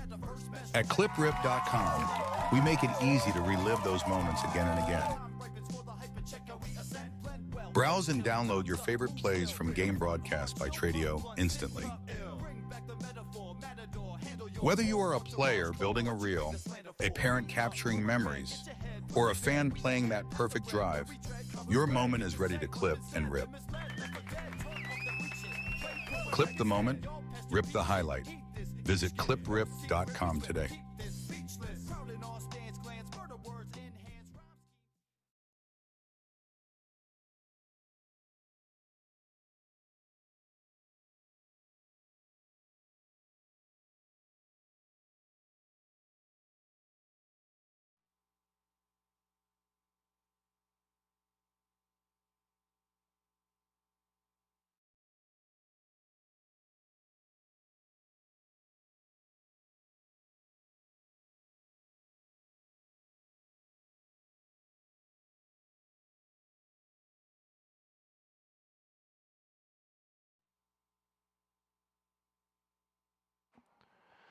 The Jesuit Rangers have a 28-14 lead here at Wildcat Rams Stadium.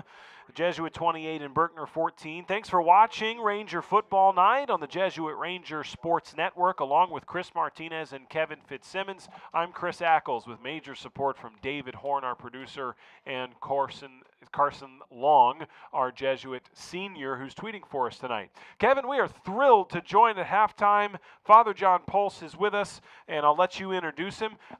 But before you do, I want to let folks know our halftime partner is Right Legal PLLC. Life situations sometimes seem daunting and you don't know where to start, but the trusted group of professionals at Right Legal specialize in helping in all matters relating to estate, probate, business, and tax issues. Right Legal, our halftime show partner.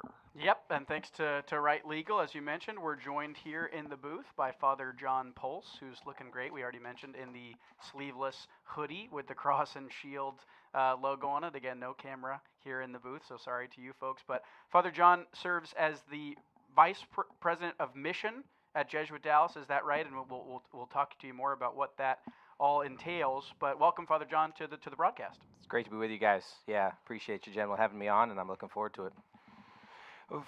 Father John, this is your, correct me if I'm wrong, your second year at Jesuit. You're correct. This Jesuit. That's right. Before this, you were in New Orleans. Correct. Before that, you were in Houston. So you've seen all the high schools, at least in this region of the province. Correct. What have you liked about Jesuit Dallas so far? Oh, my goodness. I have loved my time at Jesuit Dallas. You're correct about that history of where I've worked. One of the things that I love about being at the school, I'm going to start with the spiritual thing, not just because I'm a priest, because it's so impressive. The junior cross mass. I've never been at another school that did that. A lot of schools emphasize the ring, the class ring, and the cross mass is just something really unique. And the ceremony that it takes place around Holy Week of April, and then I've quizzed 5 alums so far. A couple were at Notre Dame, a couple, and if I meet a Jesuit Dallas alum, I'll say, hey, you got your cross on? And so far, Jesuit Dallas is 5 for 5 for the alums. He's looking at with us. the cross on. And I'm not going to ask you guys because we're on broadcast right now, but I'm 5 for 5 right now. So it shows that what means something very powerfully as a junior carries on much later at their time. Hey, he's looking at the two of us. I wear a cross, but it's not my Jesuit cross. We'll count it. We'll come back to that. Yeah. So anyway, that's one of the things that's really, and then of course hospitality. I mean, the community, the families, the kids have been really welcoming, and they have a lot of passion for the school, for their academics, for their sports, for service, having hearts for others. So it's been a great year and a half. I look forward to hopefully many years more. You were born and raised in Connecticut, I believe. Correct. We spoke a bit earlier about how you're a Boston sports fan, Red Sox and Patriots and Bruins and That's right. Celtics. This is a two-layered question. The bigger one is talk to us about your Jesuit vocation and when you entered the Jesuits and what drove you, to feel that call. The second question to that is how did you end up in the Central and Southern Province? So sorry for asking 2 questions at once, but I'm curious about that. Oh, I love it. And I showed up right after the Celtics had their big win. And so it was a little awkward entrance into the community because the young men were a little sad. And I said, guys, I'm super stoked to be here, sports-wise. So in terms of going all the way back, what took me to Texas for the first time was the University of Dallas. Huh. So shout out to the Crusaders down the road from the stadium. And they gave me the most money to come down here. And they also have a Rome program. So when I was a freshman coming out of Connecticut, I was really, love the program they have, love the Rome program, love the academics. Well, when I graduated 4 years after I had attended college in 2005, so 2009 when I graduated, the Rome program hired me to be an RA, which is the first ever Jesuit I met who was the chaplain for the Rome program, Father David Brown. And he is a astrophysicist. Wow. I did not make that up. He's an astrophysicist. The Vatican actually has a number of priests that work in the Vatican and study space, and that's my first encounter to the Jesuits was a chaplain for the University of Dallas Rome program back in 2009, and he was a New Orleans province Jesuit before the UCS province was created. And so my first encounter, my first Jesuit spiritual director, and through my 2-year friendship with him, kind of heard the Lord moving in my heart to join likewise. And it was funny when I called him, I said, Father Brown, I think I want to do what you do. And he said, you want to become a physicist? And I said, no, certainly not. I want to become a Jesuit priest. And so he helped me fill out the paperwork, get that process started. And the rest is history. I ended up in Grand Coteau, Louisiana, and just after that, and here I am. Father John, a history major, I think, so physics would have been quite the jump. It would have been quite the jump, yes. Father Brown would have had that kind of impact on you. He would have had to be my personal tutor, not only my spiritual director, to get me through the astrophysics courses. So, that's right. I'm glad I went a different route on that. Well, Father John, we mentioned your title as VP of Mission. For the folks who are listening at home, tell us a little bit about what that entails, what that means, and especially for you coming into Jesuit Dallas last year, there was a little bit of a gap where there was full-time Jesuit priests who were at Jesuit Dallas every day. I know folks were still serving the community, but now you are there full-time in your role. So what does your role entail, and what's it been like to kind of reestablish that connection as a full-time Jesuit in the school every day with the boys? Yeah, no, great question. A handful of years ago, the school tried to bring together 3 different offices under one office. So the campus ministry office, the service office, and then the global citizenship office. And they put all of those 3 under what they call the mission and identity or mission and ministry offices. And then they made a position for the vice president of mission identity. And so that's my role. And so I oversee those kind of 3 wings of school. And I advise Principal Garrison and President Ursing on both those offices, how they're doing. We do have some student-facing programming. We have some parent-facing programming. We have some alumni-facing programming. And then other things, other duties as assigned. So being a Jesuit priest, we have masses. I like to help out the community on the weekend. Sometimes I'll go over to the Ursuline community and help out there for sacramental ministry. So there's 2 full-time priests at the school, myself and Father Paul Deutsch. I think it's his 3rd time back here at Jesuit Dallas. And then we have a scholastic, Richard Jobert. So there's 3 of us full-time, and then a couple Jesuit priests in the house that have full-time jobs outside the school but work sacramentally 1 or 2 days a week. So yeah, it's been a blessing. I was not here when some of those numbers had dipped, so I only know the 3 to 5 guys who are here, and kind of the presence is really a delight. And so I'm grateful to be here. I feel like there's just a lot of energy at school from the students, the faculty, the Jesuits. Yeah, I feel like it's a blessed time in the history of the school. Yeah, that's great. And Chris and I know well just how important it is, I think, for the guys at the school to have a relationship with Jesuits while they're there. So great to hear that those numbers are back up and that there's a number of different guys who are able to serve the community Yeah, it's great. in a number of different ways. And, you know, you talk about vice president of mission and identity, and you have experience at other Jesuit schools. We were talking about, I had an opportunity to teach and coach at 2 other Jesuit schools, Loyola Academy in Wilmette, Marquette High School in Milwaukee. Kevin, you know, you've got friends who went to SLU High in St. Louis, Rockhurst High School in Kansas City, St. Ignatius High School in Cleveland. What's so fascinating to me was actually Kevin's dad, Jack, ran the Alumni Service Corps program at Jesuit Dallas. And when I was a senior in college, went back and talked to him and said, what do you think? And he kind of encouraged me to branch out and look at some other Jesuit high schools.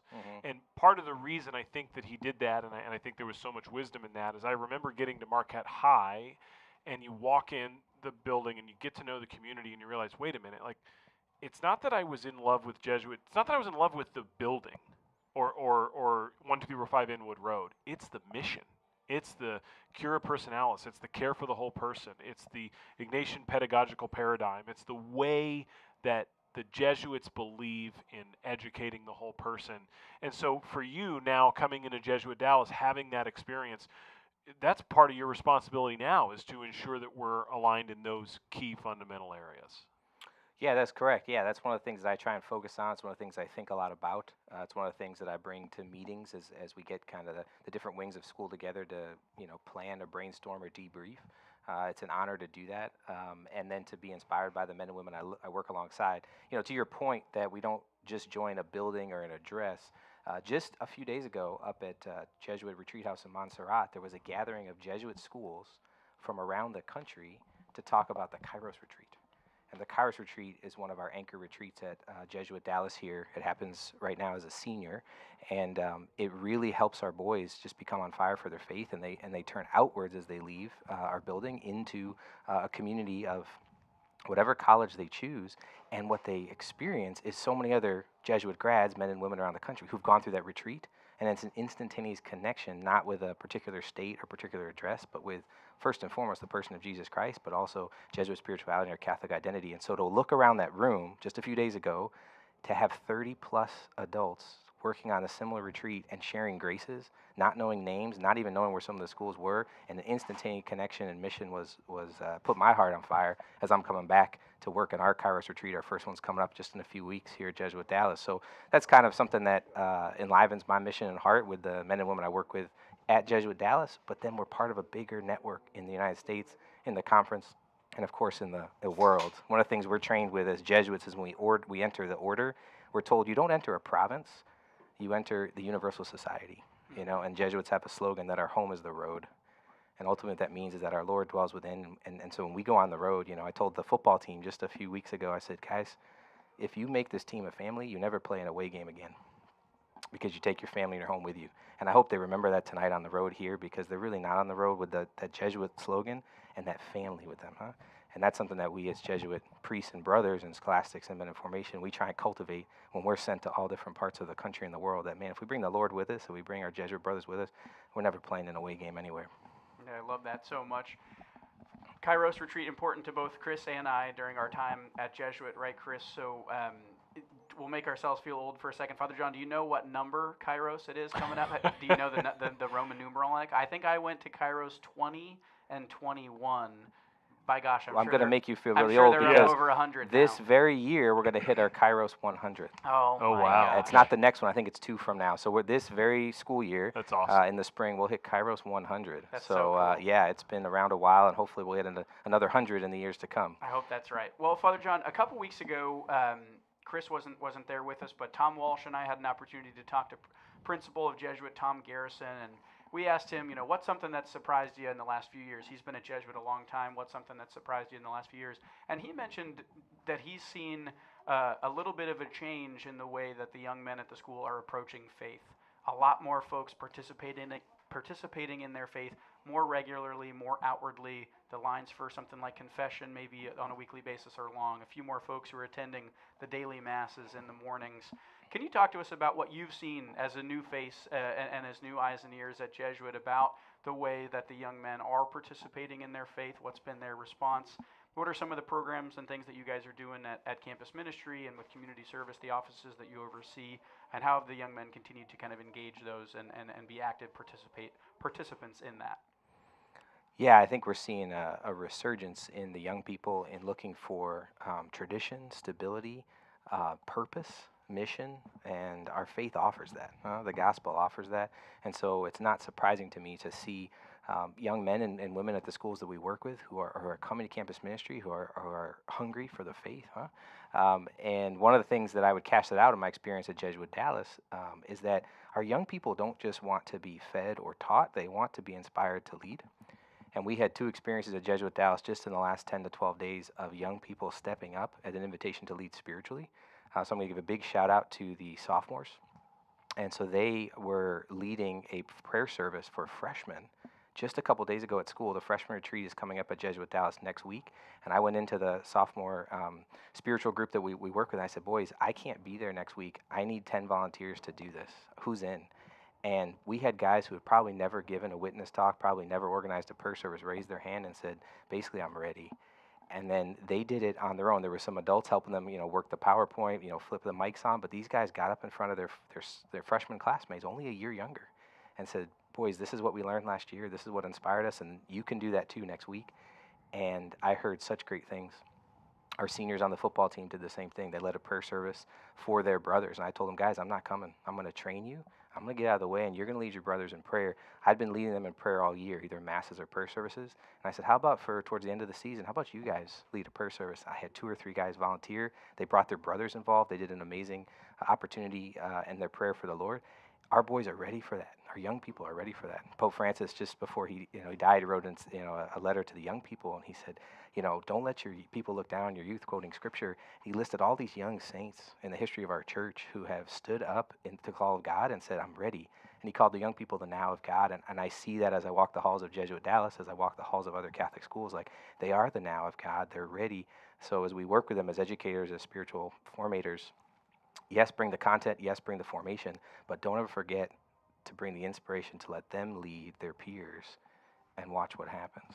I love that, and kudos to you guys, because I think, Chris, as we reflect both on our personal experiences, those moments where you had the opportunity to be in a leadership role or to run something, to be the leader of a club or an organization, those were some of the most memorable times in my own personal experiences, and I'm sure yours too at Jesuit. No doubt about it. Father John Pulse is with us, the Vice President of Mission and Identity at Jesuit Dallas. It's halftime here at Wildcat Ram Stadium. Jesuit's got a 28-14 lead on Berkner in a game with major playoff implications. The winner of this game gets to host a playoff game 2 weeks from tonight as the top representative in Division II from District 7-6A. Father John, I have to admit, was doing some research on you today, read some bios, trying to get a sense for your background, and I stumbled upon a fascinating YouTube video of you. Not technically a homily, but it's kind of a speech that you're giving entitled Cultivating a Baseball Spirituality. Now, I mentioned earlier that my wife is listening. She knows that I'm a baseball fanatic. Many of my family and friends know that. So I lit up, and I texted Kevin right away. I'm like, you got to watch this. So I watched it at lunch. Cultivating a Baseball Personality, available on YouTube. Give us the synopsis right now, because it was fascinating. I loved it. Yeah, that was for a spiritual talk in another state, and they asked me to go on and share something with parents and alums, and they gave me a couple weeks to do it. It was kind of a cold call, and baseball is a sport that's something very deep in my heart, both as a player and a coach. And I always had the intuition that my love of God and my love of sports and how to bring them together, there's lots of people in the sports and faith world that do that. And so I wanted to flesh out some of my own ideas on how can the sport of baseball and the habits and virtues to be successful in baseball teach us something about our faith, and how can our faith reveal something about how to be a better baseball player, better baseball coach, better baseball fan. And so one of the things, the thesis of that talk was that there are certain ways that the baseball season develops habits that we can learn from as people of faith. So, for example, in a baseball season, you got to play the long game. It's not like the NFL where you get, 1 day a week to play. Baseball, you're playing almost every day. And so there's a certain sense of grit. You're in for the long haul, a certain sense of perseverance that applies in the baseball season, that applies in other sports in different ways. So what does that look like for to be a person of faith, the ups and downs of your faith life? And how can the dedication, the perseverance in the baseball world then be translated over to my faith life? So I kind of just walked through some different things. I ran it by a few baseball players in my life that that I wanted to get some vetting from, got a couple ideas from them. I mean, for example, loving the tee day. One of my baseball friends said, call it the swing doctor. Yep. It reveals the health of your swing when you isolate the movement of the ball, and you're able to figure out, what is the purity of my swing? How can I grow? Okay, great. Well, tee days are boring. They're uninteresting. They're not exciting, right? People want to hit the big home run. People want to get the big strikeout, right? So if you don't have the mental toughness to be dedicated on the tee, all right, what's going to happen to your hitting? The best hitters in baseball, Vlad Guerrero Jr. playing right now up in Canada, Shohei Ohtani. I bet if you look into their daily regiment, their weekly regiment, how much time are they spending in the batting cage and on the tee, right? You never outgrow that. Okay, so what are the spiritual practices in our faith that may not be, something we talk about all the time, but anchor us and reveal the health of our soul, the health of our prayer life, the health of our faith, and then can anchor us to come back and begin again in our faith life. They're there all the time. The great saints have them. Okay, so baseball teaches us to be a great swinger. Great. So then I would say, hey, here are some faith practices that are simple, maybe are boring, but man, you do them every day. Watch what's going to happen in your holiness. Watch what's going to happen in your faith life. Watch what's going to happen in your gift of hope and faith and love. So that's basically the thesis of the talk. I had a bunch of examples, some funny stories from the Red Sox, the Yankees, the Orioles, It's great. And I'm a big AL East fan. And so, so that's kind of what it was. And it was about a 30-minute talk and had a lot of fun with it. It's awesome. Kevin and I were talking about some of those anecdotes in the car today, and you introduced it right at the beginning. You say, if you think I'm crazy for using a sports analogy for faith, St. Paul does it. Baby. St. Paul does St. it in his Paul. letter to the Corinthians, right? Yes, Yeah. talks about running and boxing. It's great. Right? And so every time I give a talk to track or to cross country, I say, guys, you're the only, one of the two sports in the scriptures that's called out. We know Jesus ran at some point, so, he may not have swung a baseball bat, but he probably did some running, probably did some swimming, right? So these kind of ancient practices that go all the way back to our Lord and Savior Jesus Christ, exercising his body. Paul references it. Let's not forget that sports and faith can teach each other. One of my favorite taglines, coach your team for eternity. Play your sport, not just for the day, but for eternity. A good buddy of mine, Barry Dean, said that. So, this notion that sports and faith go hand in hand to point the soul, towards the Lord, if they're done well, right? If they're done well. I'm telling you, if you're a sports fan, Father John Pulse, Cultivating a Baseball Spirituality, look it up. It's pretty cool. I tell you what I thought about when I watched the video. Chris was one of the kind of most significant, well-known Jesuit principles, finding God in all things. Yep. Father John clearly found God in baseball. That was my first thought. So that's very Jesuit of you to do that. And I also saw, he's probably not listening, but I saw in the video, because I know them well, Father Robert Murphy, SJ, who was one of my closest Jesuit friends and mentors when I was at Jesuit Dallas, and we're still in touch today. His folks, I think, were in the audience. They were at that in the talk. very room. I met them afterwards. I saw them on the video. It was a great. You were in New Orleans, is that right? I was in New Orleans. Yeah. They're great New Orleanians folks. Correct. So Father Robert, good friend of ours. Shout out to him, even though he's probably not listening. Well, and we were joking with Coach Gavin. Kevin mentioned earlier, so many of these football coaches coach other sports. Sean Gavin, one of the coaches here tonight, also coaches baseball. I was joking with him, Father, because you established early that you're a Red Sox fan, and then you proceed to make fun of the rest of the AL East throughout the speech. Very subtly. But hey, your AL East is in the World Series. Toronto, you got a 3-2 lead in the series. Who are you rooting for in the World Series? Dodgers or Blue Jays? Am I allowed to plead the fifth on this interview? Hope my family's not listening. I have a brother-in-law who's a passionate Dodgers fan, and he married my sister who's a passionate Red Sox fan.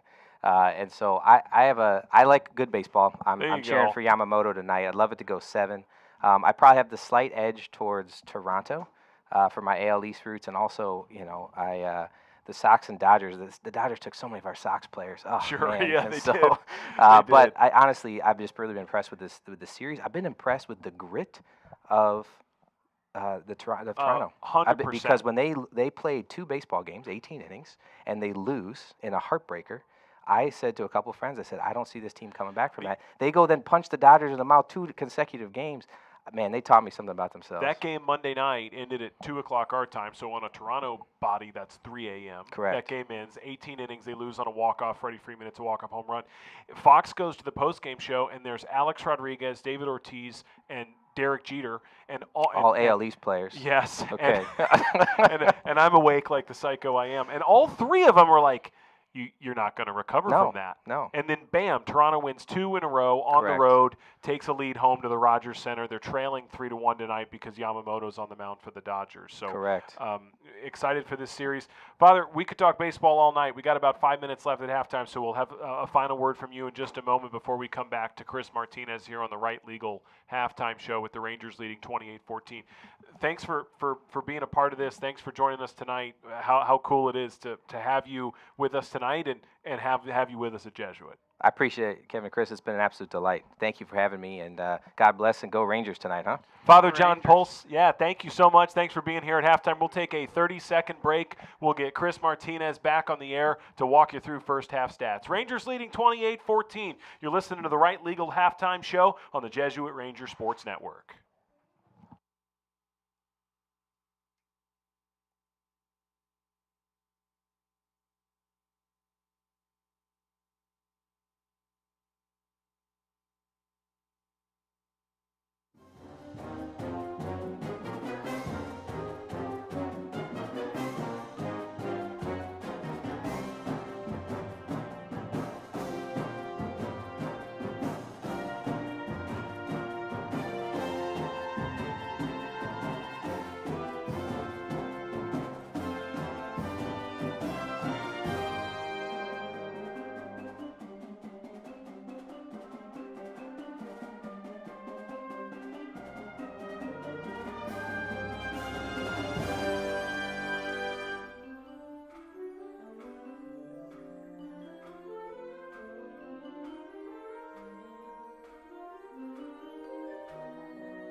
Welcome back to the Legal halftime show here at Wildcat Ram Stadium. Jesuits got a 28-14 lead at the half in this game with major playoff implications as we toss it over to the one and only Chris Martinez with first half stats. Chris? Yeah, I would have loved to have been in that baseball talk there. I I've been a big baseball fan for a long, long time. We need a fourth headset, and not only a fan, you're about as knowledgeable as it gets when it comes to baseball. You know, there's a thing called the Immaculate Grid that I play with my two sons on a daily basis, and if you've never seen it before, they'll have different teams or different categories of statistics or whatever, and you try to fill in these gaps. And of course, when my sons look at it, the first thing that hits their mind is who they knew growing up. Sure. Which is like, you know, people from the 90s basically. Yeah, right. When I look at it, it's from the 60s and 70s is the very first thing that I look at. Well, and to me, I just try to fill the darn thing out. You're trying to fill it out with as rare a name as possible. Which yeah, it's fun. No, you know, you try to get the low scores, like golf. Yeah, you exactly. try to get that low score. And when you get something, you know, you try to get the most black and white pictures as well, because you know it's a really old guy then. All right, first half stats for Jesuit. First downs, they lead that category 13-4. Berkner did not get a first down in the second quarter. Jesuit 5 for 8 on third downs. Berkner only 1 for 5. Both of them converted on a fourth down. One was that crazy, fumbled punt, and then Jesuit scoring on that touchdown by Beck Berry on the tush push. 147 yards on the ground for Jesuit, 104 through the air, 251 yards of total offense. Berkner, 152 yards on the ground and only 15 yards in the air, so 167 yards. So they've only thrown the ball 4 times in this game. Penalties, Berkner's killing themselves there, 8 times for 65 yards. They've punted the ball 3 times. Jesuit has not punted the ball. No turnovers, no points off turnovers. Time of possession fairly close, 12:48 for Jesuit, 11:12 for Berkner. Average starting field position is a non sequitur, 33-yard line to the 28-yard line for Berkner. For Jesuit, Beck Berry, 3 carries, 10 yards, including that 1-yard touchdown plunge. Shane Parker, 6 carries, 47 yards, and Ty DeBow, 12 carries, 90 yards, including 2 touchdown runs. Beckberry completed 9 passes for 104 yards, including a 24-yard scoring strike to Harlan Buechler. Cade Kirby had 4 catches for 49 yards. Harlan 3 catches for 47 yards. Shane Parker caught a ball for 8 yards. On the Berkner side, it wasn't Aiden Parsons, but it was Daquan Dunn at quarterback, which surprised us for the first series. Trey Gaston, 7 carries, 11 yards. Daquan Dunn, 9 carries, 141 yards, and includes a 64-yard run, a 27-yard run, and a 55-yard run. So some big chunk plays out of Dunn on that side. He's only completed 3 passes, 2 to Kamari Davis for 8 yards, and 1 to Trey Gaston for 7 yards. So all in all, it's been a good, solid game for Jesuit. They really look good offensively. They're forcing punts on the other side. If they can just avoid the big play, they should continue to produce well. Tell you what number I love to hear, Chris, there is that the Rangers have more offensive rushing yards than we do passing yards, and that shows the commitment to the run. It shows what DeBow has been able to do so far tonight. That's great to see, I think. When the Rangers lead with the run, it makes the rest of the offense successful. And I don't know this for a fact, but I think that's probably the first time this year that they've had more rushing yards in the first half. Definitely they've been a pass-heavy team, or at least successful on the pass versus the run. And we've talked about how successful this Berkner defense has been, so to have 250-plus yards and 28 points on them is really special. You're listening to the Right Legal Halftime Show. Thanks so much to Father John Pulse for joining us for our halftime conversation. Thanks to Chris Martinez for the first half stats. The third quarter coming your way here as we wrap up halftime, and Jesuit will receive the football, this offense, back on the field. Other than that last little drive, Chris, at the end of the first half, Jesuit was 4 for 4 times they got the ball and times they went and scored a touchdown. So if they can keep that momentum going here to start the second half, it's going to be great momentum for the rest of the game here for the Rangers. Yeah, no doubt about it. And as Chris Martinez runs through those halftime stats on the Right Legal Halftime Show, one thing to note is how much those Jesuit offensive numbers blow away what anyone has done against this Berkner defense all year. Brian Henry tells us the most yards that Berkner has allowed this year is 379 by Lake Highlands. Jesuit on pace to obliterate that number. But this is a Berkner defense that traditionally holds teams to 200 yards, sometimes less than that, to 14 points, sometimes less than that. And the Rangers are at 28 points and up over 300, almost 400 yards tonight.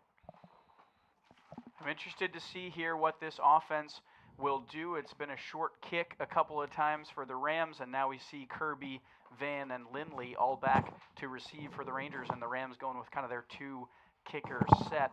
So the Rams need a stop here on defense if they want to try to get back into this game, and Jesuit wants to take away just that. David Horn is our producer tonight. Carson Long, Jesuit Senior, is tweeting for us. Say hello to us on Twitter at Radio Jesuit. The Rangers receive the ball in the second half, and right away they're going to have great field position once again, as it's a phenomenal return for Jesuit, as the Jesuit offense will take the field. We get the crowd noise back as David Horn, our producer, gets that thing up and running. Great field position for Jesuit off a fantastic return. I think it was that Andres Van? It was, and that's his best return of the year so far that I've seen, Chris. Love to see him explode as soon as he caught the ball. Sometimes as a return man, you can go a little bit too much to the right or to the left, going side to side. That time he was north-south, up and down as soon as he got the ball. And it does look like maybe, was there a flag on the play? Is this going to come back, Chris Martinez? I didn't see a flag, but there must have been one. Yeah, evidently it's probably a hold or a block in the back or so. They're down back to the 34-yard line, which means it happened on the 44-yard line. So the Ranger offense, well, looks like the referee is going to call for time and make sure the clock is started appropriately. So Jesuits offense will take over. The third quarter is brought to you by Complete Land Sculptures, creating beautiful outdoor spaces for more than 40 years. From initial design, construction of pools and structures, planning, installation, to year-round maintenance, Complete Land Sculpture is proud to keep North Texas looking its best. We're honored to be longtime supporters of Jesuit athletics in the Jesuit community. Contact Complete Land Sculptures at 214-949-4689 for all your landscaping needs, and thank you to the officials for slowing down for us so I can get that read in. We're going to have lots of time What's here. happening? It looks like it.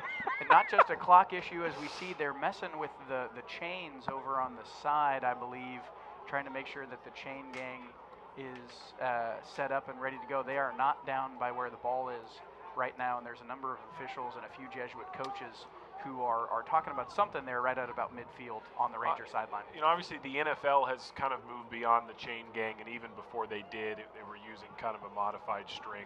If that's an old school chain and it gets tangled, it's no longer accurate. That's exactly what they're doing over there. Yeah. They're trying to untangle it. It's kind of like when I try to untangle my wife's jewelry around her neck. It just all garbled in there. That's what they're doing, I think. They're trying to untangle the chains as we're still old school down there at Wildcat Ram Stadium. Jesuits got a 28-14 lead as we begin the third quarter here at Wildcat Ram. Kevin, we opened the broadcast by talking about the playoff implications of this game. It's a big one tonight. Yeah, this is an important game. As Chris Martinez mentioned at the top of the broadcast, whoever wins this game does clinch a berth into the playoffs no matter what happens next week. So that's important. As you think about for the Rangers, you always want to control your destiny, right? Win and get in. This is a win and get in scenario for either team tonight. So hopefully we'll have that success on the Ranger side. But no matter what happens in this game, there is important playoff implications for seeding as well, as we talked about at the top of the broadcast with the different levels in District 6A, District 7, size 6A in Texas UIL football. There is important implications for this. If the Rangers were to win tonight, then that would mean that we would be the first seed in that lower level of 6A playoffs, and that's an important statistic because it means that you would host a home playoff game in the first week. I want to say hello to Finn McLaughlin, listening live in Chicago. Finn says hello, and you can say hello to us. Text Kevin, text myself, or tweet us at Radio Jesuit. As we are finally going to get underway. They got the chains figured out, and the Rangers take over 1st and 10 at their own 34-yard line. Barry brings Parker over to his left. He's got DeBow to his right. He'll hand the ball to Parker. Parker running to his right, finds a hole. Parker wide open. A lot of green in front of him. He's at the 40. He's at the 30. He's got one man to get behind. He's inside the 20, and Shane Parker brings it inside the 15-yard line. The big return got called back, but not the big play from Shane Parker. And just before this play, Chris, I was noticing, looks like that's going to be a 52-yarder, says Chris Martinez. I was noticing how compressed that Richardson-Berkner defense was. They did not have anybody more than 8 yards off the line of scrimmage. And what that means is as soon as Shane Parker broke into the second level, he had plenty of room to run. Plenty of room, and he took advantage of it. 1st and 10 Jesuit at the Berkner 14-yard line. Barry hands the ball to DeBow this time. DeBow gets back to the line of scrimmage and runs into a handful of black jerseys. A big play for the Jesuit offense. We talked about the defense defending against the big play, but the offense has had quite a few of them themselves. And it's been on the ground for the most part, other than a couple of big catches, one by Kirby, on that sideline, the one-hander, and then one by Buechler for the touchdown. But have loved to see this ground game established now with Parker and DeBow. That's a two-headed running monster for the Rangers. Second and 10 at the 14-yard line. Profit and Buechler wide right. Kirby wide left. DeBow and Parker in the backfield. Handoff. Here's Parker. Room again. Untouched. Shane Parker into the end zone. Jesuit extends the lead. And it's his running mate, Ty DeBow, who springs in with the block that time, Chris. We've been in that two running back set a lot tonight, where you have Parker on one side, DeBow on the other, and whichever way they go, one can act as the lead blocker for the other. It's a great block that time, a kick-out block from DeBow. Parker follows his backside, and then, as you mentioned, untouched into the end zone. I wonder if Shane Parker is as surprised as we are. Seems like he touches the ball and the field just opens up for him, and he takes off. Cooper Magoo is on for the PAT.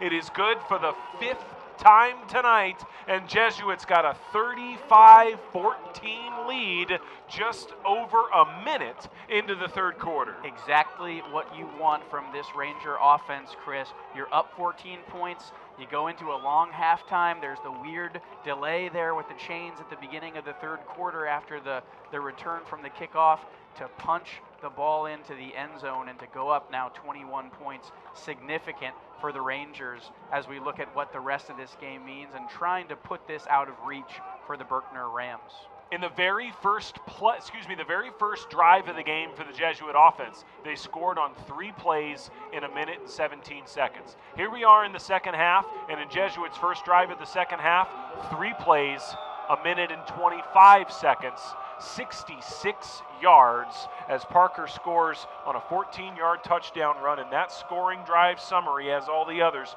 brought to you by Vanguard Auto Group. Visit vanguardautogroup.com. Jesuit extends its lead to 35-14. The kickoff from Magoo goes into the end zone.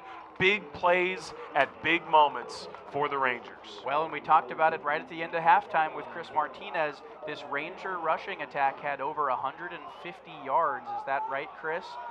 In the first half. And so now with the big run by Parker, 2 big runs by Parker, the second for the touchdown, this Ranger rushing attack is over 200 yards on the ground, Chris Ackles, and we have 10:35 left to play in the third quarter, so that's important. And what was Coach Hickman's first key to the game? Establish the run.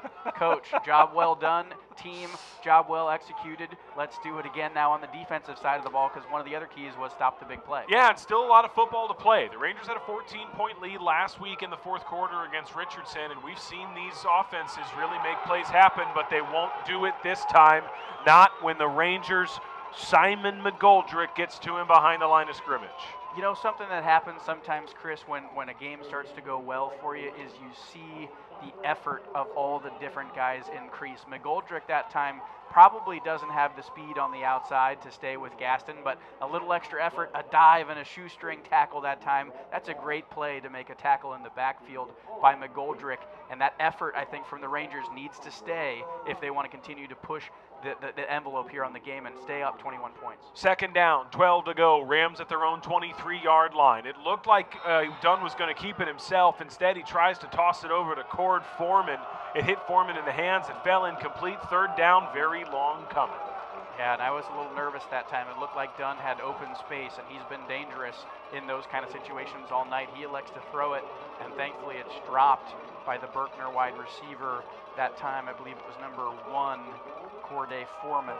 And Rangers fortunate now they force a third and long. See if we can get an early stop here in the third quarter. 3rd and 12, Berkner from its own 23-yard line. Dunn in the shotgun, looking to pass. Under pressure, the Rangers got to him behind the line again. It's an 8-yard sack from a collection of Jesuit Rangers. Parker Sherman involved, and a whole bunch of others as well. And the first person to him, I believe, was senior captain Tanner Krug from that right end position. Just beat his man around the outside, and even the ever elusive Daquan Dunn couldn't get away from that one, Chris. That's a big time play. That's 2 times by the Rangers on that drive that they get plays that are dropped in the backfield, and now it's a long punt opportunity for the Rams. Twice in the first half, you had a play that looked like that Dunn escaped and was able to gain significant yardage. Not this time. The Berkner punt looked a little shallow, but for the second time tonight, a courteous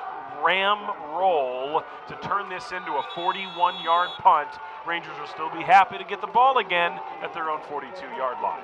Yeah, very fortunate bounce that time for the Rams. I thought that ball was going to end up well inside Ram territory, but it takes a kind bounce. Still, the Rangers get to start this ball at their own 42-yard line. The offense has looked great all night, so let's see what they have cooked up here for this coming drive. Our title partner is Veritex Bank, proud to serve as the official bank of Jesuit Dallas, sharing a strong commitment to serving the community and making a difference in the lives of others. Learn about the shared values at veritexbank.com, member FDIC. Barry back on the field. He'll hand the ball to Parker. Parker's got room again. Parker's got green grass in front of him. He's at the 20. He's inside the 10. He's at the 5-yard line. Every time Shane Parker has touched the ball in the second half, he has broken it open. A 53-yard gain. And if someone is running that well, Chris, you know what it means is that there's 5, in this case maybe 10 guys in front of him who are blocking and creating that kind of space. Let's shout out that Jesuit Ranger offensive line who's made 3 big holes now, and Shane Parker has taken advantage of all 3. He absolutely, go ahead, No, Chris. I was going to say that's 9 carries for Shane Parker for 166 yards. I think he's got over 100 on the last 2 or 3. 9 carries, 166 yards. He's averaging better than 15 yards a carry. This time it's a handoff, taking it down to the 1-yard line. That's Max Smith, the name we haven't called in a few weeks. Smith had a touchdown early in the season against Irving. Good to see him back on the field again. Yeah, it is, and it looks like Ty DeBow is in with him as well, so the Rangers staying in this 2 running back set. Now you're inside the 5-yard line. The run game has worked. Why not try to punch it in again on the ground, huh, Chris? Barry has Max Smith to his left, Ty DeBow to his right, Kirby is wide out to the left, Buechler to the right. Barry is going to scramble, going to have to fire quickly. He was looking for Buechler in the corner. It falls incomplete. See a little bit of senior veteran leadership that time from Barry. He's rolling to his right, pressure's on him. Nothing doing on that right side of the field, so a good decision just to throw that away, out of bounds. Rangers get another opportunity here, and hopefully several opportunities if you want to put this in for 6. We're 4.5 minutes into the third quarter here at Wildcat Ram Stadium. Jesuit had a 28-14 lead at halftime. They've already extended it to 35-14. They're trying to add to it. Harlan Buechler and Caden Profit are off to the right wide. Cade Kirby is to the left wide. Smith and DeBow are in the backfield. It's a handoff to DeBow. He's going to march forward. He's going to pick up a few, and he's going to cross the goal line. Jesuit adds 2 more early in the third quarter, and the Rangers extend the lead again. A great job that time again by DeBow. He stopped short of the goal line, Chris, but he makes the extra effort. A couple of his buddies come in behind him and push him across the goal line. Another touchdown here, and we're not even halfway through the third quarter. What a great start for the Rangers. Coming into the game, we talked about Berkner defense, but boy, tonight it's been the Jesuit offense. Cooper Magoo's PAT is good. He is 6 for 6 on PATs tonight, and Jesuit's lead is 42-14. We've talked a lot this season, Chris, about the types of responses that a team needs to have in certain situations. You think back to last week, what a heartbreaking loss for the Rangers against Richardson. 1-point loss when you were up 13 in the second half. Now you come in second half here, just a 14-point lead for the Rangers at the time, really needing to execute and continue to make sure that the pedal stays down to the metal, and they do. 2 touchdowns now in 4.5 minutes of play in the third quarter, and all of a sudden this lead has ballooned to 28 points. Chris Martinez, how about that Vanguard Auto Group scoring drive? Just a 4-play drive, 58 yards, a minute 27 seconds off the clock. DeBow with a 3rd rushing touchdown tonight to make it 42-14. 4 plays in a minute 27. A moment ago, the Rangers scored on 3 plays in a minute 25. They've put 14 additional points on the board in the first 4.5 minutes of the second half. Jesuit has busted this thing open and taken a robust 42-15 lead. Kickoff from Magoo back into the end zone. I promise robust is not a challenge word. I've used it 3 times tonight. That's a good word to use. It's expanding our vocabulary here each week, as Chris Martinez notices. I haven't heard that term in a long time. A challenge word.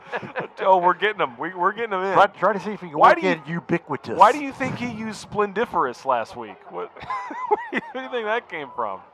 The Berkner offense will take it at the 25-yard line. Chris Ackles giving away secrets here on a Friday night on Halloween. Happy Halloween to everybody. And it's Daquan Dun back out at quarterback for the Rams. That's really good.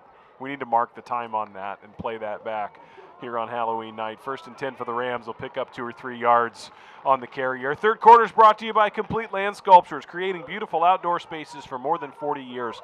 From initial design, construction of pools and structures, planning installation, to year-round maintenance, Complete Land Sculpture is proud to keep North Texas looking its best. Contact Complete Land Sculpture at 214-949-4689 for all your landscaping needs. Go Rangers, and thank you to Complete Land Sculpture, our third quarter partner. After this play, I got a word for you. 2nd down, 7 to go at the 24-yard line of the Rams. Berkner's can't waste any more drives. Tossing it off to the right. Ranger defense collapsing. Might gain a yard or 2, but a few Rangers involved. It looked like Cabe Weismuller was in on the tackle. There is a flag on the play, Chris.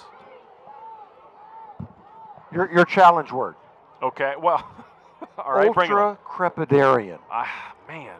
Oh, am I trying to spell it now? Hey, we all know an ultra-crepidarian. An ultra-crepidarian is someone who has an opinion on subjects they know nothing about. Oh, wow. Okay. All right. We all have one of those in our lives. Ultra-crepidarian. I might not use it tonight, but I bet I'll use it this weekend. And we certainly shouldn't say any names while we're using that term on the broadcast here, Tom Walsh. So great to see a penalty moving backwards for the Rams that time. Couldn't see what the penalty was. Was it a hold, Chris Ackles? I believe so, because it remains 2nd down. It'll be 2nd and 17. Berkner has really been bitten by the penalty bug all season long, and it's hit them particularly hard tonight. Dunn in the shotgun on 2nd and long. It was nearly picked off. It just bounced off the hands of the receiver, number 11, Robert Burns. Jesuit almost got to it for another turnover. And even though he doesn't touch the ball that time, I don't think, Cole Wambacher still makes a play on that ball that affects the catch from the Rams. That's a nice throw by Daquan Dunn, who hasn't thrown it too many times tonight, but if the Rams are going to try to get back into this one, Chris, they're going to need to air it out. Berkner once again finds itself deep in its own territory. 3rd down, 17 to go from its own 18-yard line. The Rams are 1 for 6 on 3rd downs tonight, and it looks like they know it, as they're going to call a timeout to make sure they have the right play in on 3rd and 17. When you're down, down 4 touchdowns in the 3rd quarter, you can't be wasting drives. Well, and this is an issue that the Rangers had earlier in the season, Chris, where these 3rd and long situations are the only kind of situations you get yourself into on 3rd down, and that's hard to do as an offense because the defense knows what to expect. Yeah, I was going to say also, we were talking about Aiden Parsons before as the kind of the throwing quarterback. He came into the game almost 1,200 yards passing, 11 touchdown passes. So, this is definitely a passing situation. You would think you would see him right now, but maybe there is an injury that we don't know about. I think it has to be, Chris. I see him on the sidelines right now in the Rams huddle. He's suited up, he's got his helmet on, but he hasn't come into the game, and I think that means he must be dealing with some kind of injury. Radio Jesuit on Twitter and X. Give us a follow. Follow along the game. Say hello to Carson Long, the senior, running the Twitter account. We'd love to say hello to you on the air. 3rd down, 17 to go. Berkner at its own 18-yard line. Dunn is alone in an empty backfield. He's going to have to scramble. He's near the sideline. He gets the throw off, but it's out of bounds, and the Rangers have forced another 4th and very long deep in Berkner's own territory. Well, it's a great job by the defensive line of the Rangers that time to push Dunn to the out-of-bounds boundary, because if he breaks the edge there and gets the corner, he's got lots of room to run. So great job by pushing him all the way to the sideline, and now it forces another 4th down and another punt. Great job, Ranger defense. Next week, it'll be Tom Walsh, Kevin Fitzsimmons, and Chris Martinez with you live from Ralph and Joy Ellis Stadium on Friday night as the Rangers close out the regular season taking on the Nimitz Vikings. It'll be a 7 o'clock kickoff next Friday night. The week after that is playoff week in UIL football, and if the Rangers can hold on to this lead late in the game, they will not only be playing playoff football, but have a really excellent chance of hosting playoff football at Ranger Stadium. Jesuit's going to get the ball back right around midfield, Kevin. This offense has been explosive, particularly in the second half. Yeah, and it looks like J.P. Livingston's going to come in at quarterback for the Rangers here as they're giving Beckberry a rest. 42 points hung on the best defense in the district. The Ranger offense has been productive and more tonight. Livingston is in at quarterback. Wagasback is the center. He'll snap it to him. It's Max Smith on the carry. Smith will pick up 7 or 8. He'll bounce off a tackler and pick up a few more. First down, Jesuit on another successful running play. Yeah, and don't, again, like I mentioned earlier about Ty DeBow, don't want to look too far into the future with hopefully a great rest of the season in front of us for the next couple of weeks. But if I remember correctly, when we saw those starting lineups at the beginning of this game, Chris, 2 sophomores, 3 juniors on the offensive line. Next year, these guys look to be very, very difficult to contend with from the offensive line. One of those sophomores is left tackle Ben Bumgardner. He's had a great game tonight as Meyer takes a handoff and gets back to the line of scrimmage. We want to make sure to give these guys their due. Eric Landis is a junior. He's having a great night out there as well. We mentioned Wagasback at center for Jesuit. Wesley Lancaster in the game now, a senior offensive lineman. These guys have been blocking really well all night tonight, and when you look at those rushing stats that you mentioned, they're a huge part of it. Absolutely, and credit to those guys, credit to this coaching staff who's gotten them ready to go, especially with a couple of big injuries on the offensive line. So in football, it's very often next man up, right? When somebody gets injured, it's the next man's job to take his place and do that work, and they've done a great job, as Coach Hickman here is going to call a timeout as the play clock was winding down on the Rangers. Yeah, J.P. Livingston looked over to the sideline. Rangers got a timeout. Barnaby Cox has had a really great night on the offensive line. We chatted about him earlier. We mentioned Landis. Really a great night, excuse me, for the offensive line for the Rangers. The winner of this game solidifies and clinches their playoff spot, and assuming if the Rangers, can hold on to this win, they will be the ones clinching tonight. Next week, Jesuit takes on Irving Nimitz. With a win there, Jesuit would solidify the fact that they will get to host a playoff game 2 weeks from tonight at Ranger Stadium. Yeah, and barring any kind of calamity here, Chris, the Rangers walk away with a win tonight. And, you know, I was going to say that maybe the Rams had an easy look next week against J.J. Pierce, but with them being a little bit hurt, maybe you have your quarterback who's not ready to go. That game next week could have very serious playoff implications as well. Gain of a couple of yards on the play there for Jesuit. It's 3rd down and 8. We mentioned last week Jesuit had a 2-touchdown lead in the 4th quarter that ended up, it wasn't a 2-touchdown lead, it was a 13-point lead, I should say, in the 4th quarter. At this point, Jesuit's lead is much bigger. It's 15 points. We're in the middle of the 3rd quarter here, but Jesuit's offense has been run heavy all night, so to see them running the ball is no surprise. That was a miscommunicated snap. It looked like Livingston thought it was a different snap count than it was. The ball hit him right in the thigh and went down. It's going to be 4th down for Jesuit. He's fortunate to fall on that and make sure that he doesn't give up the fumble there on the turnover. And it looks like this punt unit now is going to come out for the Rangers. It will be Chris Martinez's first punt of the night for Cooper Magoo. Is that right? Yeah, Chris Martinez giving us the thumbs up. Magoo has been busy tonight because of the PATs. He's hit all 6 point-after tries, but this is his first punt of the night. The Jesuit offense has yet to punt. Cooper Magoo gets his first one off and looks like he's going to try to pin this thing inside the 10, but it will roll into the end zone for a touchback. 3:35 on the clock here in the 3rd quarter at Wildcat Ram Stadium. We were preparing for a defensive battle. Boy, were we wrong. The Jesuit Ranger offense is up over 400 yards on the night. The Rangers are up 42-14 with 3:35 to play in the 3rd. This is the best kind of surprise, right, Chris? I mean, you think maybe we're going to be in a defensive struggle. Maybe Berkner is a little better than we thought. They had a great close game against Lake Highlands a couple weeks ago where Jesuit lost by several touchdowns. And you walk into this stadium and the Ranger offense and defense have really put on a show tonight here in Wildcat Ram Stadium.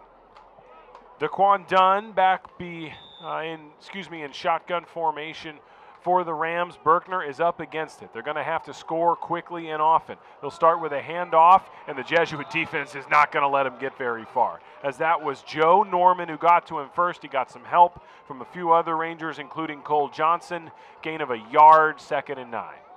The defense has contained the run very well tonight, other than a couple of big plays from Daquan Dunn, and even those seemed like broken plays on an occasion. So really impressed with how this Ranger defensive front has kept the ground game in front of them. And then we know that Dunn is not an experienced passer, so nothing doing on the game through the air for the Rams as well. We haven't called a lot of names in the Jesuit secondary tonight, like Andres Van is back there, Jack Beret is back there, so we're going to have another tackle for a loss. I see Ben Phillips back there, but the secondary has done a really, really great job, even against an offense that is largely running. And a number of these sacks for Jesuit are really secondary sacks. They are covered well down the field.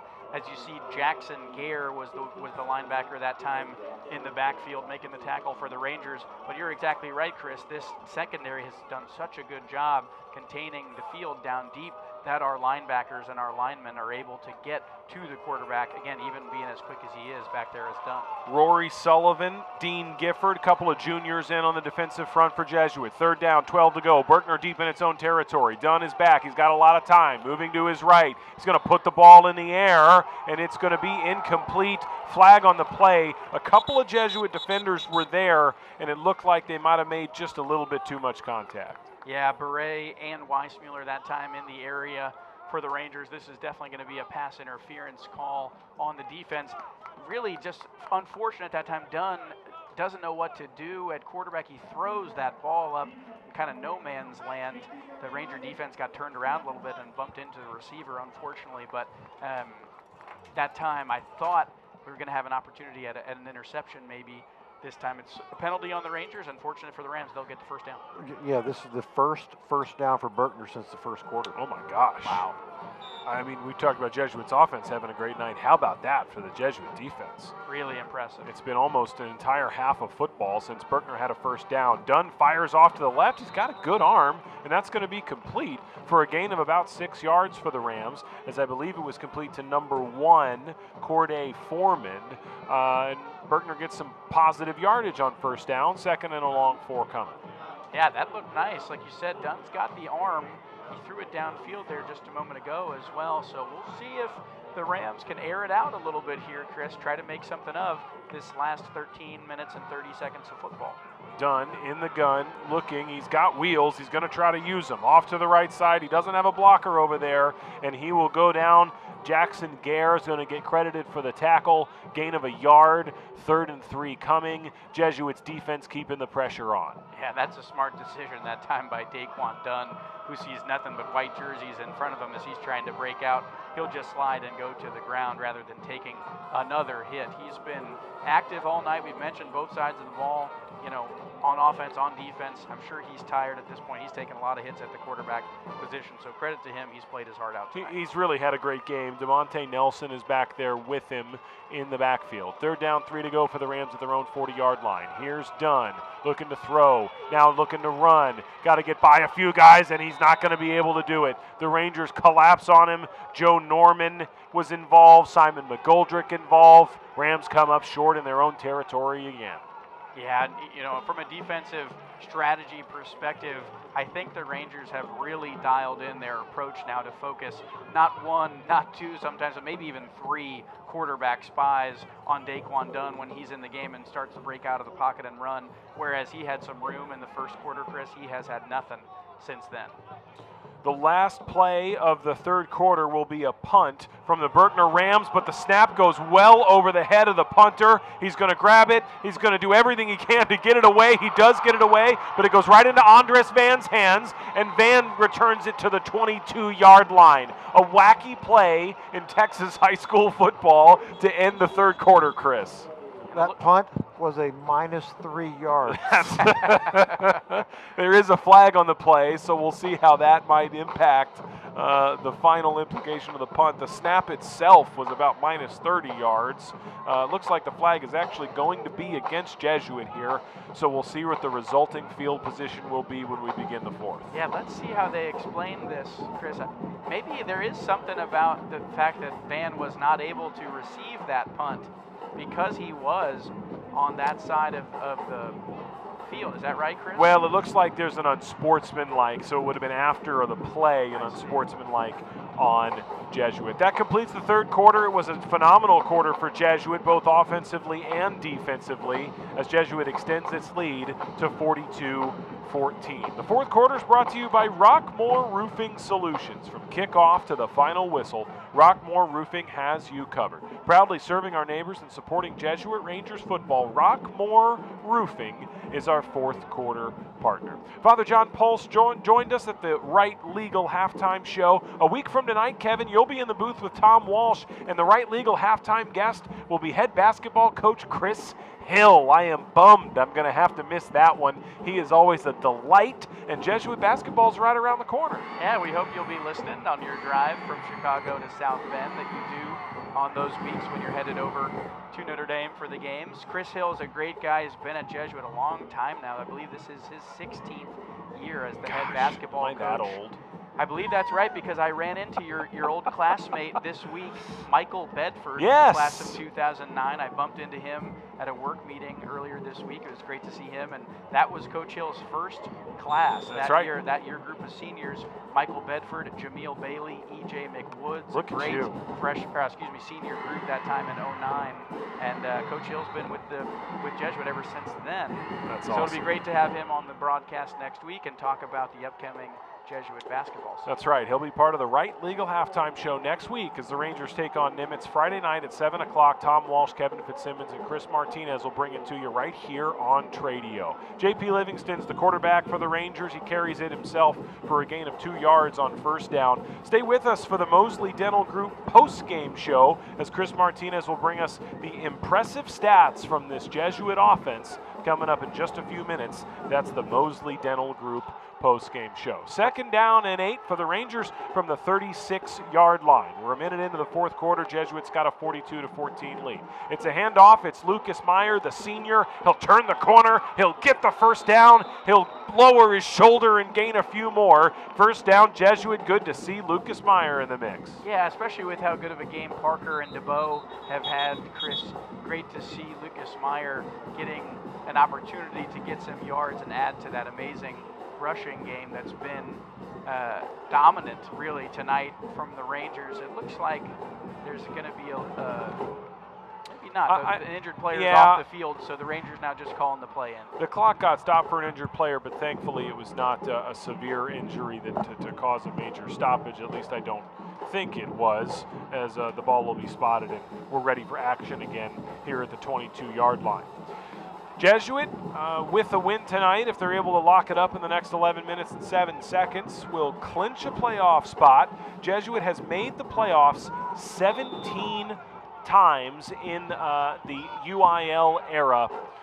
Tonight, a win would mean playoff number 18 for Jesuit. A lot of those coming under Coach Brandon Hickman, who has had a phenomenal career here at Jesuit and looks to bring his team back to the UIL playoffs once again. Yeah, Hickman's record been so good here at Jesuit, and especially getting this team to the playoffs. So look for another playoff berth here tonight again. And a great season, I think, really ultimately for the Rangers, who had a tough non-district schedule, Chris. We talked about that, 0-3, but been a great response since then. And now, really, this is going to be kind of a signature win in district against the Berkner Rams. J.P. Livingston keeps it himself. He's brought down behind the line of scrimmage by Caton Smith. When I chatted with Coach Hickman this morning, you know, it's funny, he started off by saying, you know, as he often does when we talk to Coach Hickman, complimenting the opponent and having a thorough respect for the opponent. They're good. He's saying they're good, and he's talking about their players, and these guys are talented. Berkner's talented. But then we started talking about the Jesuit defense. Then we started talking about the Jesuit offense, and he said, we're ready. They're good, but we're ready. And tonight it's looked exactly like that. Early in the game, Kevin, we're going, man, this Berkner team's pretty good. But boy, was Jesuit ready on both sides of the football. J.P. Livingston throws off to the left. It's Lucas Meyer. The pass is complete, but the Berkner defense is right there near the previous line of scrimmage. Gain of a couple of yards for Meyer, and 3rd and long coming for Jesuit. Yeah, good to see J.P. Livingston doing a few different things, trying some things on the ground with his legs. That's a nice throw out in the flat to Lucas Meyer. Let's see if this Ranger offense with a few backups on the field can put the ball in the end zone. It's a little bit of a 3rd and long here now, but Rangers at this point, Chris, just content for some clock to continue to wind down and to make this game. You want this quarter to go about as quickly as possible at this point when you're up 42-14. I see wide receiver Carter Casey, the senior, is over on the right side of the field as Livingston's going to look that way and then immediately get brought down behind the line of scrimmage for a sack. The clock will keep moving. Good to see Casey on the field, Profits on the field. Corson Lindley getting some reps at the receiver position. Of course, he's a special teams.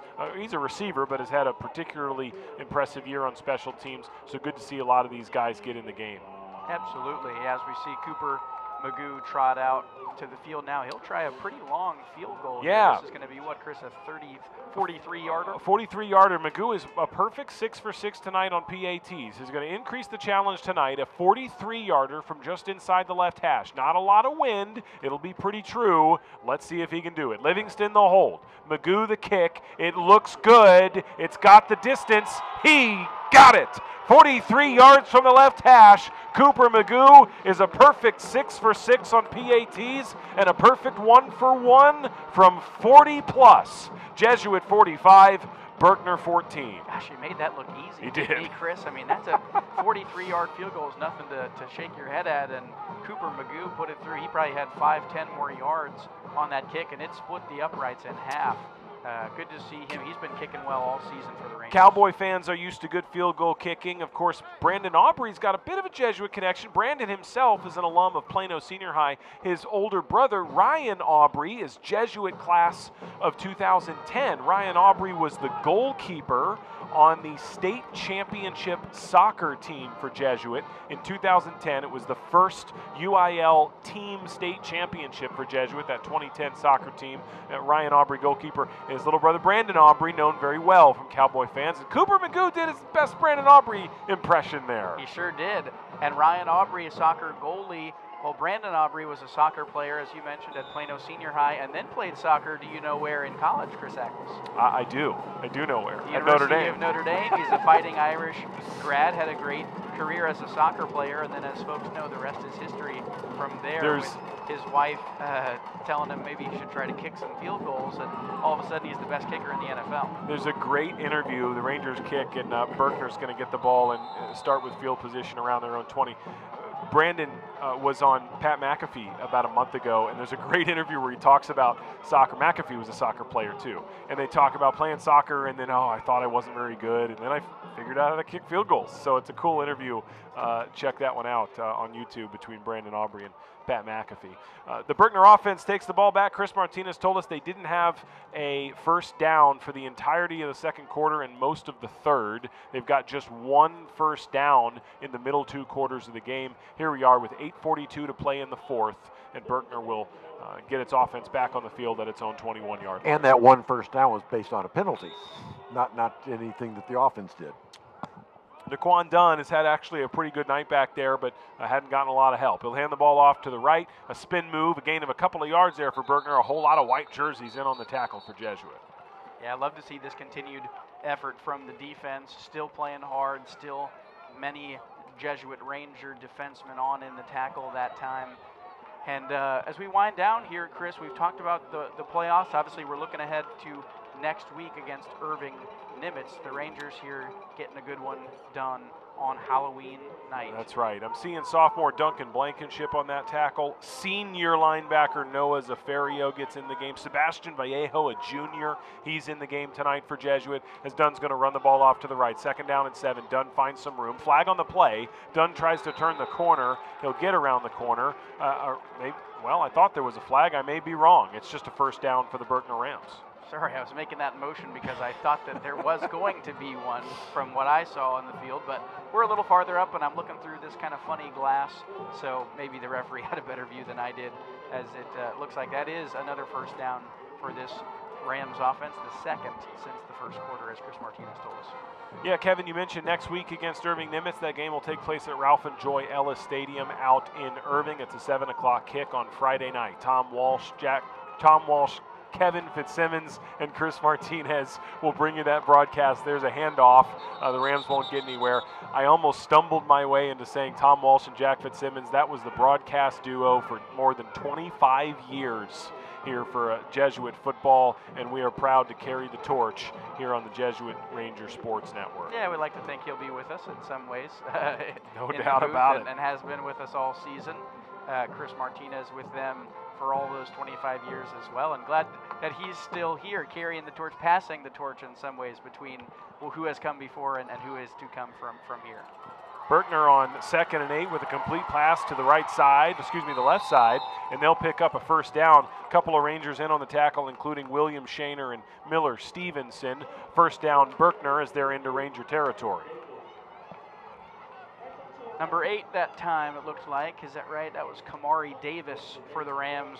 A nice pickup there along the sideline, but the Rangers did well. We've talked about preventing that big play. It's been great to see none of that since the first quarter. This defense is really locked in. We're about halfway through the fourth quarter. It's brought to you by Rockmore Roofing Solutions. From kickoff to the final whistle, Rockmore Roofing has you covered, proudly serving our neighbors and supporting Jesuit Ranger football. Rockmore Roofing Solutions, our partner here in the fourth quarter. Berkner running the ball as well, as we've got 6.5 minutes to play, and Jesuit has a 45-14 lead. We talked about next week's game at Irving Nimitz. I believe Nimitz is still winless in district this year. That will be my third game, Chris, at Joy and Ralph Ellis Stadium. I've only done 3 at Jesuit so far this year, so that's going to be my new home stadium as a broadcaster, as you see a great tackle that time by number 28, Chase Brown, for the Rangers. But Joy and Ralph Ellis becoming very comfortable. Yeah, that's right. Of course, we're always in a different position in the press box over there at Ralph and Joy Ellis. So that'll be next week, Friday night. And as we've mentioned, and as 6 minutes left on this clock, pretty safe to say that Jesuits looking good to win this game tonight, which would clinch a playoff spot and likely clinch a home playoff game. So we'll go ahead and say it. Circle the night on your calendar. 2 weeks from tonight, Friday night, November 14th. It's not totally final yet, but that is very likely to be a home playoff game at Ranger Stadium. Berkner's going to have an open shot at the end zone, and it falls incomplete. Dunn had a good pass. The receiver let it go right through his hands, so it falls incomplete. Berkner scored on two of its first 3 drives tonight and has not put the ball in the end zone since. Yeah, you see the hands on the hat that time from Davis. Unfortunate for him. I think you got a little bit of those wide eyes when you see nothing between you and the end zone, and didn't come down with the ball before he made that sort of head turn to look to score. I want to say hello to my parents, Henry and Carol Ackles. They are listening with my grandmother, Meemaw, 100 years old. Meemaw is my hero. She's listening tonight. Hello, Meemaw. Thank you for listening. And hello, Mom and Dad. Thanks for listening here on this Friday night. It's Halloween. We hope you all are enjoying it. We hope you've enjoyed the weather. Should be phenomenal weather all weekend long here in Dallas, Kevin. It finally feels like fall. It's about time.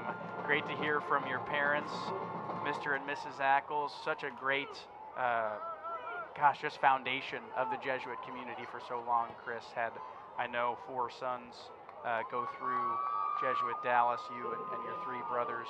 And great to hear from Meemaw, too, who's listening in at 100 years old. I'm impressed she's awake right now, much less anything else. But as you said, she's one of the spunkiest 100-year-olds you'll ever meet. That's right. 1st and 10 for the Rams. That's a complete pass just inside. And for the first time since the first quarter, Berkner may be on the board. He might have gotten pushed out right at the 1-yard line. This Rams offense had an explosive first quarter, but hasn't done a whole lot since. And they're trying to put the ball in the end zone. They'll pick up the first down, but it looks like he was a yard short, and it's all going to come back. Flag on the play. The yellow laundry bug bites again. penalty number 10 for the Rams. Wow, 10th penalty, and that's really, just unfortunate when you see that. It's a great play by the Rams, and Dunn gets a completion, maybe looking at his first passing touchdown of the season there, and then it's brought back by another penalty.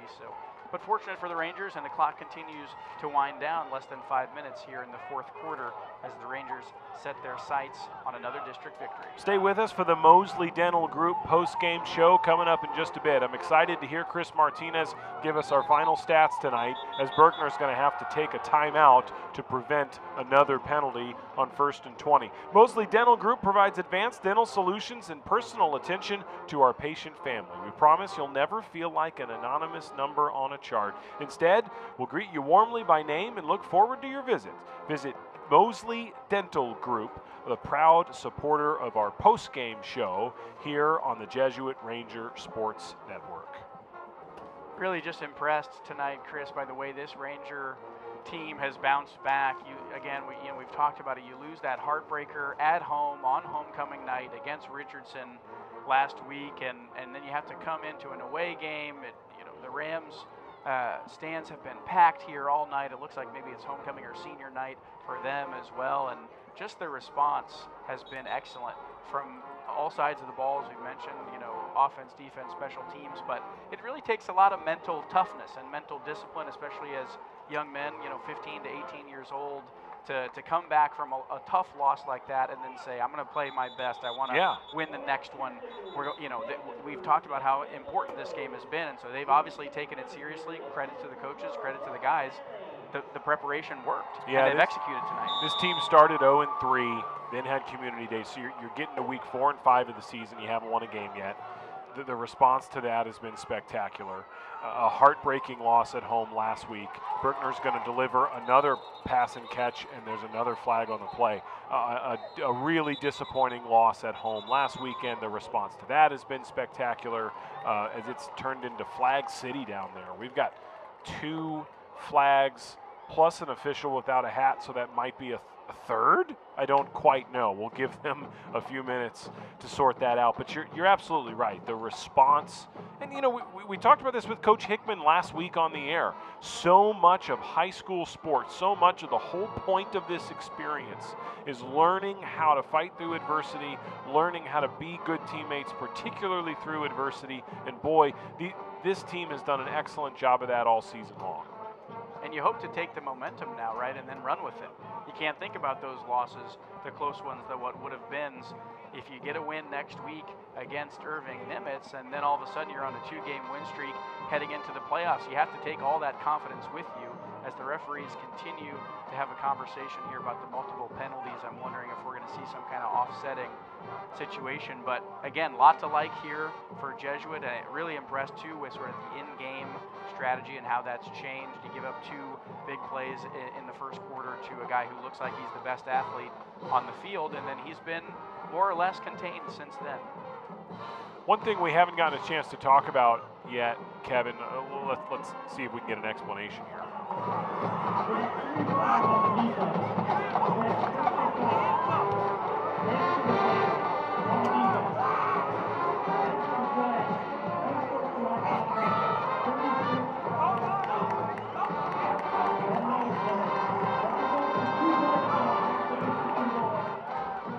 Both of the flags on the play, Kevin, are going to go against Jesuit. One's a personal foul, one's an unsportsmanlike. Coach Hickman won't be happy with either of those. No, and it looks like they're going to send in somebody here for the Rangers as they sub somebody off. Coach Hickman, as you said, Chris, not going to be happy with those kind of penalties. Really important, I think, for this team to stay disciplined, but also, as we've talked about all season long, Coach is a character guy. He wants these guys to be good men on the field, too. 1st and goal for the Berkner Rams at the 4-yard line. They haven't scored since the first quarter. Handoff up the middle, and it looks like Berkner's in the end zone. They are. It's been a spectacular night for the Jesuit defense, but Berkner's going to score here late in the 4th after scoring in the 1st and going pretty silent in between. But Berkner does put it in the end zone, and pending the PAT, it's going to be 45, possibly soon to be 21.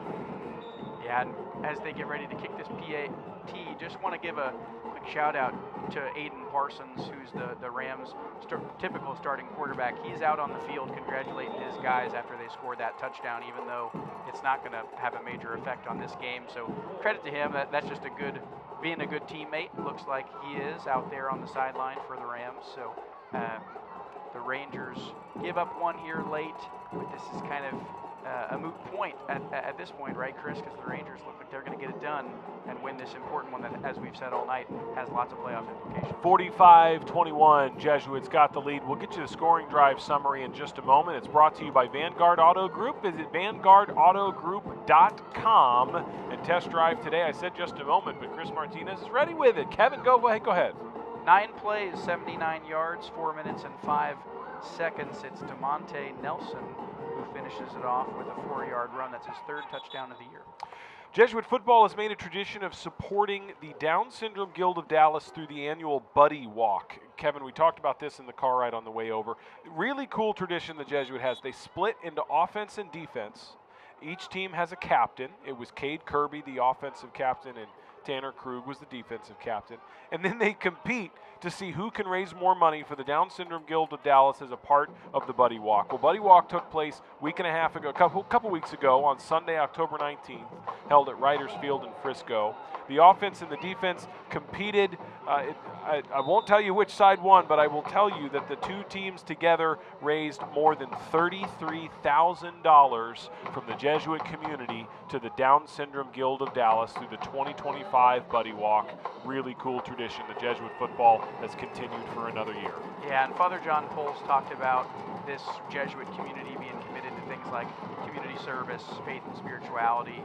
Just an excellent way to see that the football team is participating in that, and they're using that vehicle of football to do that sort of fundraising work, community building work. Buddy Walk is a great opportunity to raise funds for a really special organization and a special group.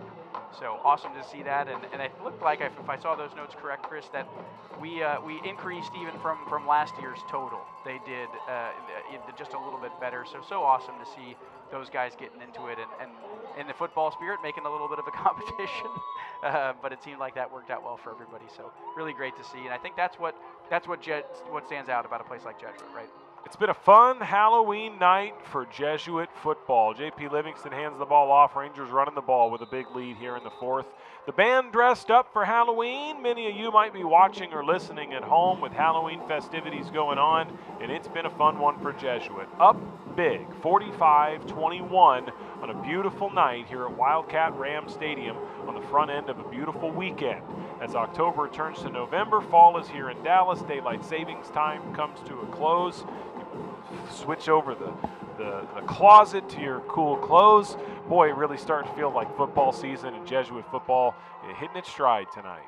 Yeah, and at the right time, I think, as the playoffs come soon. Here on Halloween night with less than 4 minutes now to go, I wouldn't be surprised to see an all-out zombie blitz from the Rams as they're trying to get the ball back quick and see if they can put some more points on the scoreboard. Short run that time for little to no gain by the Rangers as the clock continues to wind down. 3rd and 9 coming. Let's briefly look ahead. Next week, the Rangers take on Nimitz. It's a 7 o'clock kick at Ralph and Joy Ellis Stadium. Tom Walsh, Kevin Fitzsimmons, Chris Martinez will bring you the live action right here on Tradio here on YouTube. 2 weeks from tonight, it's playoff time. And it's very, very likely that the Rangers will get to host a playoff game. So circle the date on your calendars, Friday, November 14th. We hope you're not listening to us that night. We hope you're in the stands at Ranger Stadium making some noise and contributing to that Jesuit home field advantage 2 weeks from tonight for UIL playoffs, likely at Ranger Stadium on Friday, November 14th. I certainly hope to be there with you, Kevin and Chris, to bring you UIL playoff football.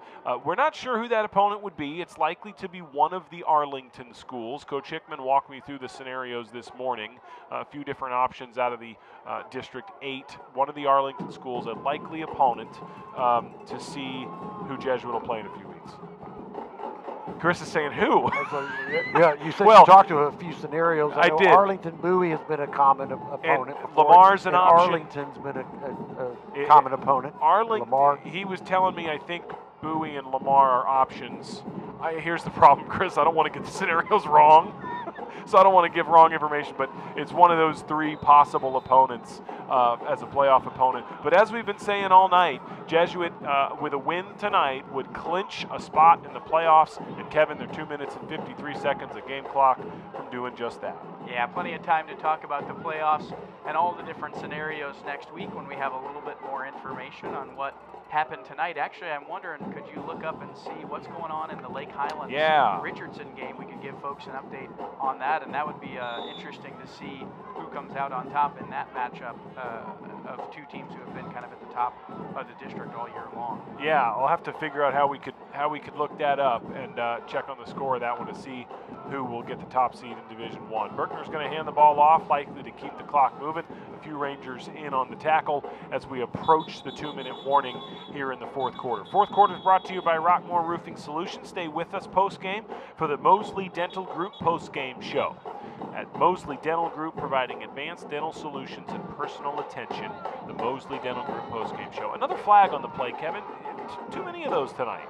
Yeah, a lot from Berkner, as we've talked about, but in this Ranger team, that's the least penalized team in the district. They've had a number as well, especially in this later half of the game with some of our players who don't get as much time in. So I'm sure Coach Hickman and especially Coach Woods and the defensive staff will have some things to clean up on that side of the ball. But ultimately, thankfully, at this point, it's not going to hurt you too much in the grand scheme of the game. But Rangers having too many penalties tonight, always something to work on even after a big win like this, right? 2nd and 10 for the Rams as they'll carry the ball again. Push forward for what's close, what may be a Rams first down, and it will be with 2:23 on the clock. Kevin, I'll tell you the truth. I'm trying to find an out-of-town scoreboard here. I'm not very good at this. I'm missing Carson Long at the moment, our senior who typically would do this. He's a lot smarter than me when it comes to this. Let's see what we can find. Yeah, here. Kevin's we do miss Carson Long. He's been great all season for us, a senior who's been in this booth for 4 years. We thank him for his work and hope to have many more Jesuit students like him a part of this broadcast. I know that's where you started. That's right. Chris, back in the day, and so such a special part of this to have Jesuit students and great staff like Brian Henry involved in this broadcast with us. No doubt about it. We hit the 2-minute warning here at Wildcat Ram Stadium. We'll take a very quick break at the 2-minute warning tonight. Stay with us for the final 2 minutes to watch the Jesuit Rangers clinch a playoff spot in just a moment.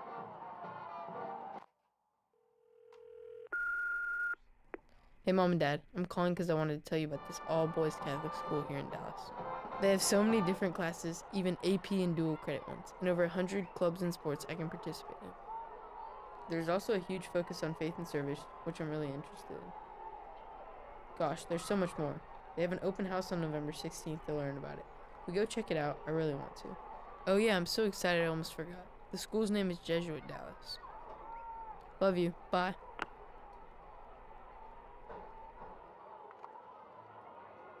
We need to take more commercial breaks, Kevin, because those commercials are awesome. They've done such a good job with them. You're watching Ranger Football Night on Jesuit Ranger Sports Network. Thank you for being with us as a part of your Halloween festivities. The Jesuit defense has looked great. The Jesuit offense has looked great. The special teams has been on point. There's been only one punt, but a whole lot of PATs and field goals. All three phases, the Rangers have looked good tonight as Berkner will hand the ball off, carry it up the middle, and time will continue to tick as the Rangers lead 45-21 in the final minutes of this matchup tonight. Yeah, just a complete game, as we've talked about, and great to see a number of Jesuit numbers and helmets out there who have not had a ton of playing time. So just really special, I think, for this Ranger unit to come together and get this win as a team tonight. I believe, as we looked at early on in the broadcast, Chris, this is the maybe 14th win in the series for the That's Rangers right, yeah. over Richardson. They're 14 and 2 now. The last couple of Berkner wins coming in the mid-2000s, back when you were in school, so it's been a little while. That's right. Pass goes incomplete. J.D. Moore on the coverage for Jesuit. I also see Jack Swindle out there. Jack Swindle from Holy Trinity. Good to see a Holy Trinity kid out there playing here on the Jesuit defense. As you mentioned, William Shaner is out there from St. Elizabeth as well. Great to see these guys playing. They're all a part of this successful Jesuit defense tonight that has had a spectacular game. 1:48 to play, a handoff up the middle for the Rams, and it looks like he's going to carry himself near the end zone. A whole bunch of white jerseys will surround him and bring him down as Jesuit keeps him out of the end zone. Swindle was involved there with a whole bunch of other guys as well, and we're going to have another flag here. There's been too many of those tonight. It's funny, Kevin, last week the game went down to the wire. We had to pay very close attention and call this thing down to the final play of the game. This week, a little bit slower, letting the final few minutes tick away here with a big lead for Jesuit. More yellow laundry on the field. Too much of that, as we'll see what the White Hat has to say here. Hey, that last carry was, I was assuming, by Daquan Dunn's younger brother, Demarion Dunn. A good night for the Dunns. We'll be interested to see what the total yardage was there. Coach Hickman way out on the field, really not happy about another flag on Jesuit. There's been a few too many of those tonight, and Coach Hickman's going to have a frank conversation with those guys on the field right now to clean that up. Jesuit is the least penalized team in the district, so I know Coach Hickman not happy to see too many flags tonight. Did you ever figure out that scoreboard situation? I think, I don't have the final score, but it looked like Richardson was up 9-0 at halftime, but ended up losing the game. Oh, wow. Lake Highlands came back in the second half. I don't have a final score, and now's the time when a guy needs a Dallas Morning News online access to be able to see what that scoreboard says. It's behind the paywall. It is behind the paywall, and not just another penalty there, Chris, as we talked about that. That was another unsportsmanlike, and so Coach Hickman called a timeout just to gather that defense to talk to those guys. And again, men of character, you know, that's an important thing to Coach Hickman. And so regardless of what happens in the football game, always want to make sure that we're being upstanding guys, and he's not going to like to see that from the defense. As you see the Berkner Rams go in for another touchdown. Yeah, first and goal inside the one. Berkner carries it in, and the Rams will get on the board once again and bring this to a little bit of a closer score. But boy, Jesuit has really run away with this one in the second half. We'll get the ball and a chance to tick off those final seconds as Berkner will come on and attempt the PAT. It won't be a long post-game show on the Mosley Dental Group post-game show. Chris Martinez already compiling the final stats tonight. We're excited to hear those. We will take a look at those final stats. We will take a look at next week's matchup with Nimitz, and we will hear from Coach Brandon Hickman. It's always a blast to hear from him after these games, so we're looking forward to chatting with him. Make sure you stay with us for the Mosley Dental Group post-game show in just a few moments. And have had a couple of tough conversations with Coach Hickman after some tough losses. Happy to have one with him tonight, Chris, after a great win, and to be able to celebrate him for the great work that he and the coaching staff did this week. Likely our final Vanguard Auto Group scoring drive summary of the night. 5 plays, 58 yards, took a minute and 25 seconds. Demarion Dunn with a 1-yard touchdown run for the Berkner Rams. This game started with Berkner jumping out to a lead because Dunn ran for a couple of touchdowns in the first quarter. Dunn's brother, I should say, ran for a couple of touchdowns in the first quarter, but it's been just about nothing but Jesuit since then as the Rangers have a 45-27 lead with the final minute and a half to play. Fourth quarter is brought to you by Rockmore Roofing Solutions. From kickoff to the final whistle, Rockmore Roofing has you covered. Proudly serving our neighbors and supporting Jesuit Rangers football. That's Rockmore Roofing Solutions, bringing us to the fourth quarter. And we say thanks to all of our sponsors, Chris, who've been great all season long. We thank our partners, and the broadcast wouldn't be possible without them. We may not do enough, Kevin, to thank Tradio. These guys do an awesome job. The visuals look fantastic. There's multiple cameras all throughout Wildcat Ram Stadium. That score bug at the bottom looks awesome. The graphics look great. We got David Horn up here producing the show tonight.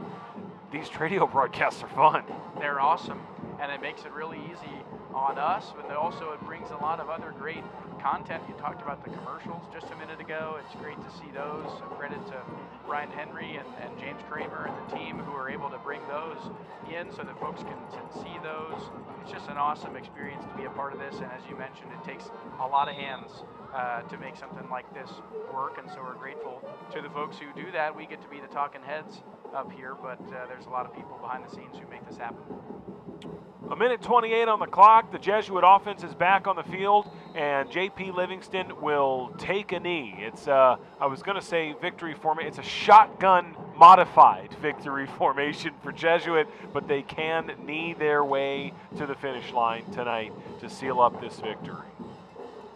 Yeah, that's a good point, Chris. Still in the shotgun, but it looks like there's, I can't see who it is for the Rangers, way back in the back just to make sure, barring any sort of disaster. It's Benjamin Knudsen. I apologize if I'm getting that name wrong. He's a safety valve in case the snap gets away from J.P. Livingston. Livingston takes another knee, and depending on the play clock operator, he'll have to take one more before we finalize this thing. As soon as the game ends, we'll take a very quick break, show you one of those awesome commercials. But don't go anywhere, because the Mosley Dental Group post-game show is coming up next. We'll do three things. Number one, we're going to get full game statistics from Chris Martinez. That'll be a doozy. Number two, we will look forward to next week and to UIL playoffs a couple weeks away. And number three, we will get to hear live from Jesuits head football coach Brandon Hickman, who I know will be in a good mood tonight. Your final score, Jesuit 45, Berkner 28. The Jesuit Rangers are headed back to the UIL playoffs. Great win tonight, Chris, all around. Like we talked about, the response from last week, the way that the guys came together, offense, defense. Obviously, you wish Aiden Parsons the best, who's not able to play for the Rams tonight. I'm sure that he makes a difference in this game. But for the Rangers, you take what you can get, and you really got to say a lot of good things about this offense tonight. The first 5 drives of the game that they had the ball, other than that little halftime drive right at the end of the first half, they scored touchdowns. 6, says Chris Martinez. Thank you so much. 42. So, I mean, that's for 42 points on a team that is the best defense in the district. That's one of the top defenses in the area. That is really special, and you got to hang your heads high on that tonight. And hopefully then, like I said, to take the confidence of that into next week against Nimitz, into the following week in the playoffs. We'll take a 30-second break. We'll be right back with the Mosley Dental Group post-game show and a lot of great stuff for you. Thanks for listening on the Jesuit Ranger Sports Network. Don't go anywhere. Back in 30 seconds. With all of the classes, clubs, and activities here, the possibilities are endless. I honestly don't know of anywhere else where I could be an innovator, an athlete, and a leader while pursuing rigorous academics and forming lifelong friendships.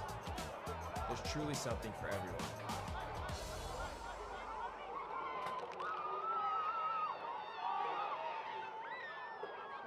A great night for Jesuit at Wildcat Ram Stadium. The Rangers win it 45-28 and lock in a spot in the UIL varsity football playoffs for another season. Chris Ackles, Kevin Fitzsimmons, Chris Martinez with you high atop Wildcat Ram Stadium here on Halloween night. David Horn is our producer. Carson Long was with us as well. Brian Henry, our sports information director.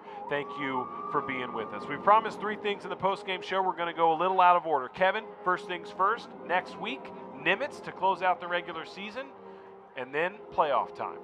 Yep. Next week, we talked about it. We're at Irving again, out in Irving at Joy and Ralph Ellis Stadium. Irving Nimitz, I believe the only winless team in the district still so far. So even the Irving Tigers got a win over Nimitz a couple of weeks ago. But I think that's a game that you really, if you're Jesuit, you don't want to look past that just yet, right? Sure, and I know right. Coach Hickman will say that no matter what, you got to take every team at face value and make sure that you take care of business next week. If you don't take care of business next week, doesn't matter what happens after that, right? So take care of business next week. It's a should-win game for the Rangers. And then you look ahead to the playoffs where, you get a fortunate at-home field advantage because you're the first team in Division II, and then you see what happens from there. The UIL playoffs are fun, and sometimes it's a surprise who your opponent's going to be. No doubt about it. Mark your calendars. 2 weeks from tonight, on Friday, November 14th, get yourself to Jesuit. Get yourself to Ranger Stadium. The Rangers are inches away from hosting a playoff game in 2 weeks from tonight. Okay, we promised you another piece in the Dental Mosley Group postgame show, and it's a postgame interview with head coach Brandon Hickman. We've got him on the line. Dude, what a game tonight. Oh, I'm sorry. I'm in the way of their senior walk or something. Hey, I didn't hear what you said. I apologize. It wasn't even a question, Coach. It wasn't a question. What a phenomenal game. You and I talked at like 8 o'clock this morning, and you were like, Berkner's good. They got a lot of talent. We got to bring it. You brought it tonight. Yeah, we brought it. We wanted to come out and play well. I knew they were a talented team. They lost to Lake Collins by 7 and beat Richardson. So I knew, we wanted home field advantage for the playoffs.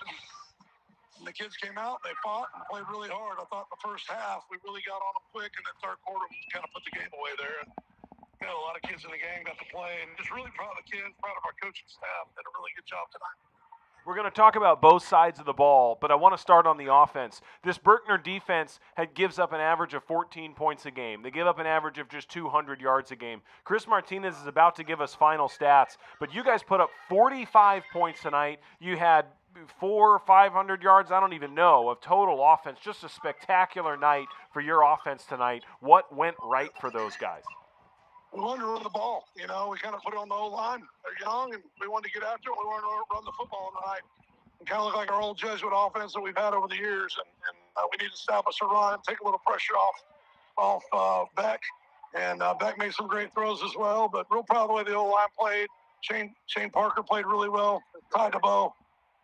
And then our receivers made plays when we needed them. And just like I said, real excited about this is a big win for us.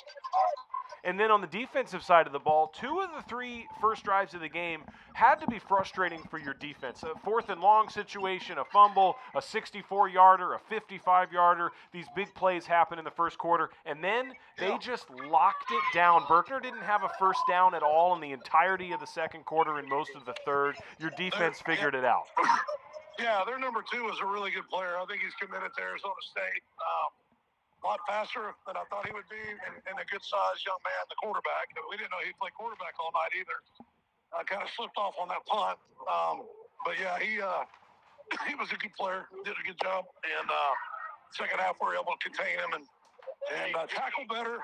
And he's got to clean up a few of those little penalties late in the game there. But, hey, I think the kids are excited. We just got to talk about our pads, not with our mouths. So.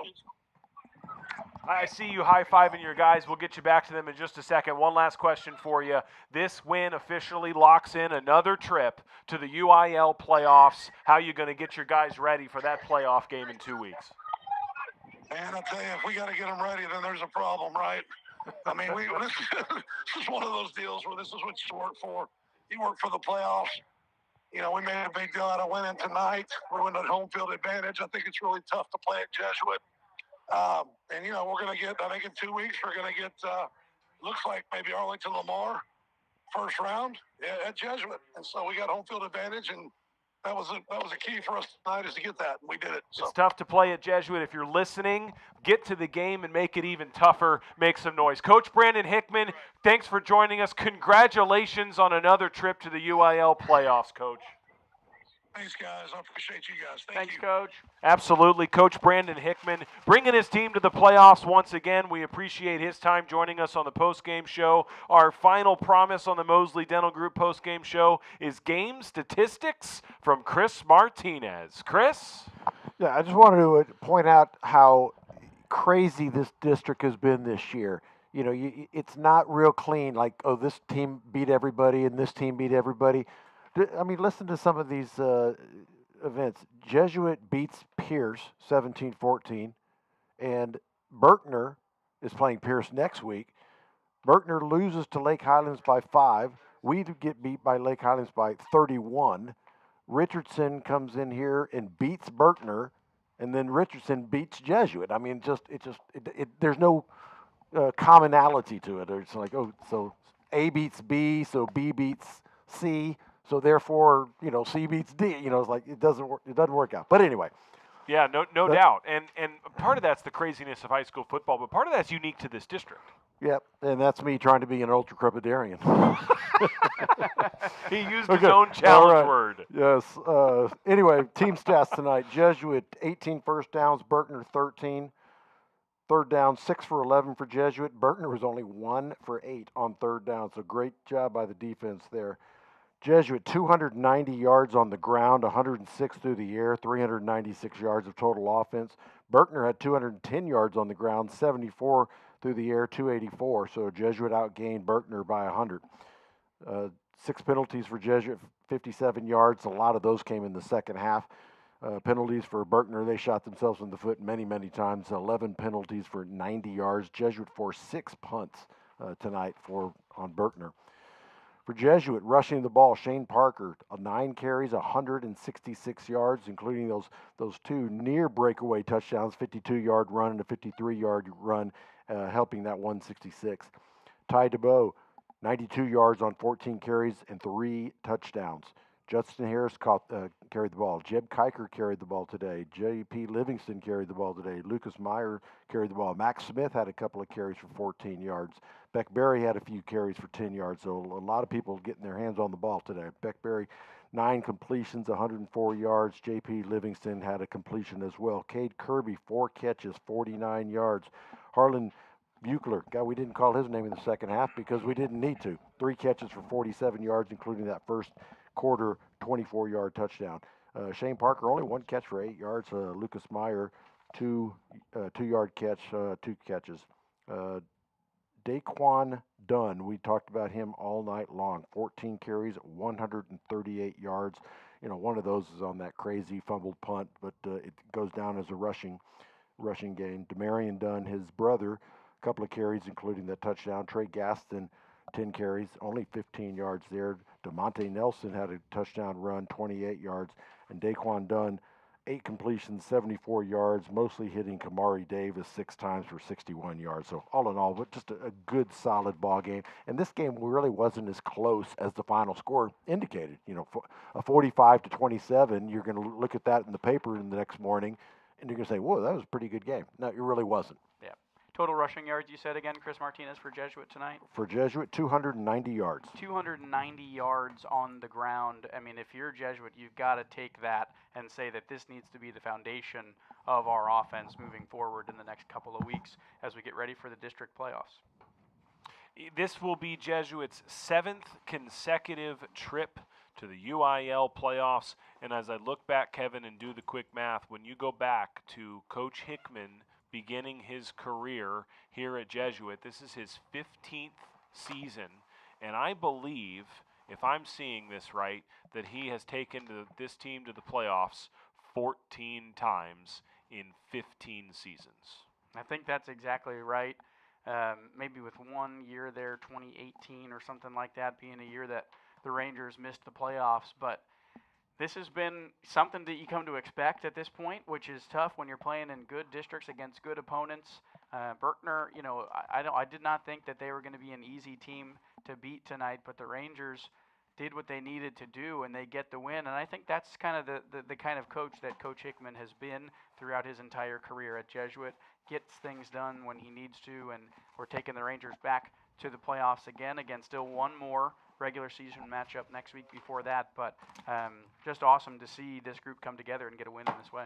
Sports Information Director Brian Henry confirms 14 playoff appearances in 15 seasons under Coach Hickman, and then he texted me again and said, death, taxes, and Jesuit football in the playoffs. They're back at it again this year. The Rangers clinch a playoff berth in UIL varsity football Friday, November 14th. Mark your calendars and get to Ranger Stadium as the Rangers will be in the playoffs. They'll close out the regular season next week at Ellis Stadium in Irving as the Rangers take on the Nimitz Vikings. Tom Walsh, Jack Fitzsimmons, and Chris Martinez will bring you the game live right here on the Jesuit Ranger Sports Network. Thank you for joining us us tonight, Kevin. Kevin, it's been a blast to be with you tonight. Chris, always a blast to be with you. Thanks for joining us tonight, and thanks for being a part of it. For David Horn, our producer, for Carson Long, our senior spotter and tweeter, for Brian Henry, the sports information director, for Father John Pulse, our Right Legal halftime show guest, for all the folks at Tradio, and for all of our partners, thanks for being a part of this one tonight. Along with Kevin Fitzsimmons and Chris Martinez, I'm Chris Ackles. Your final score, Jesuit 45, Berkner 28. We'll see you next week, and as always, go Rangers.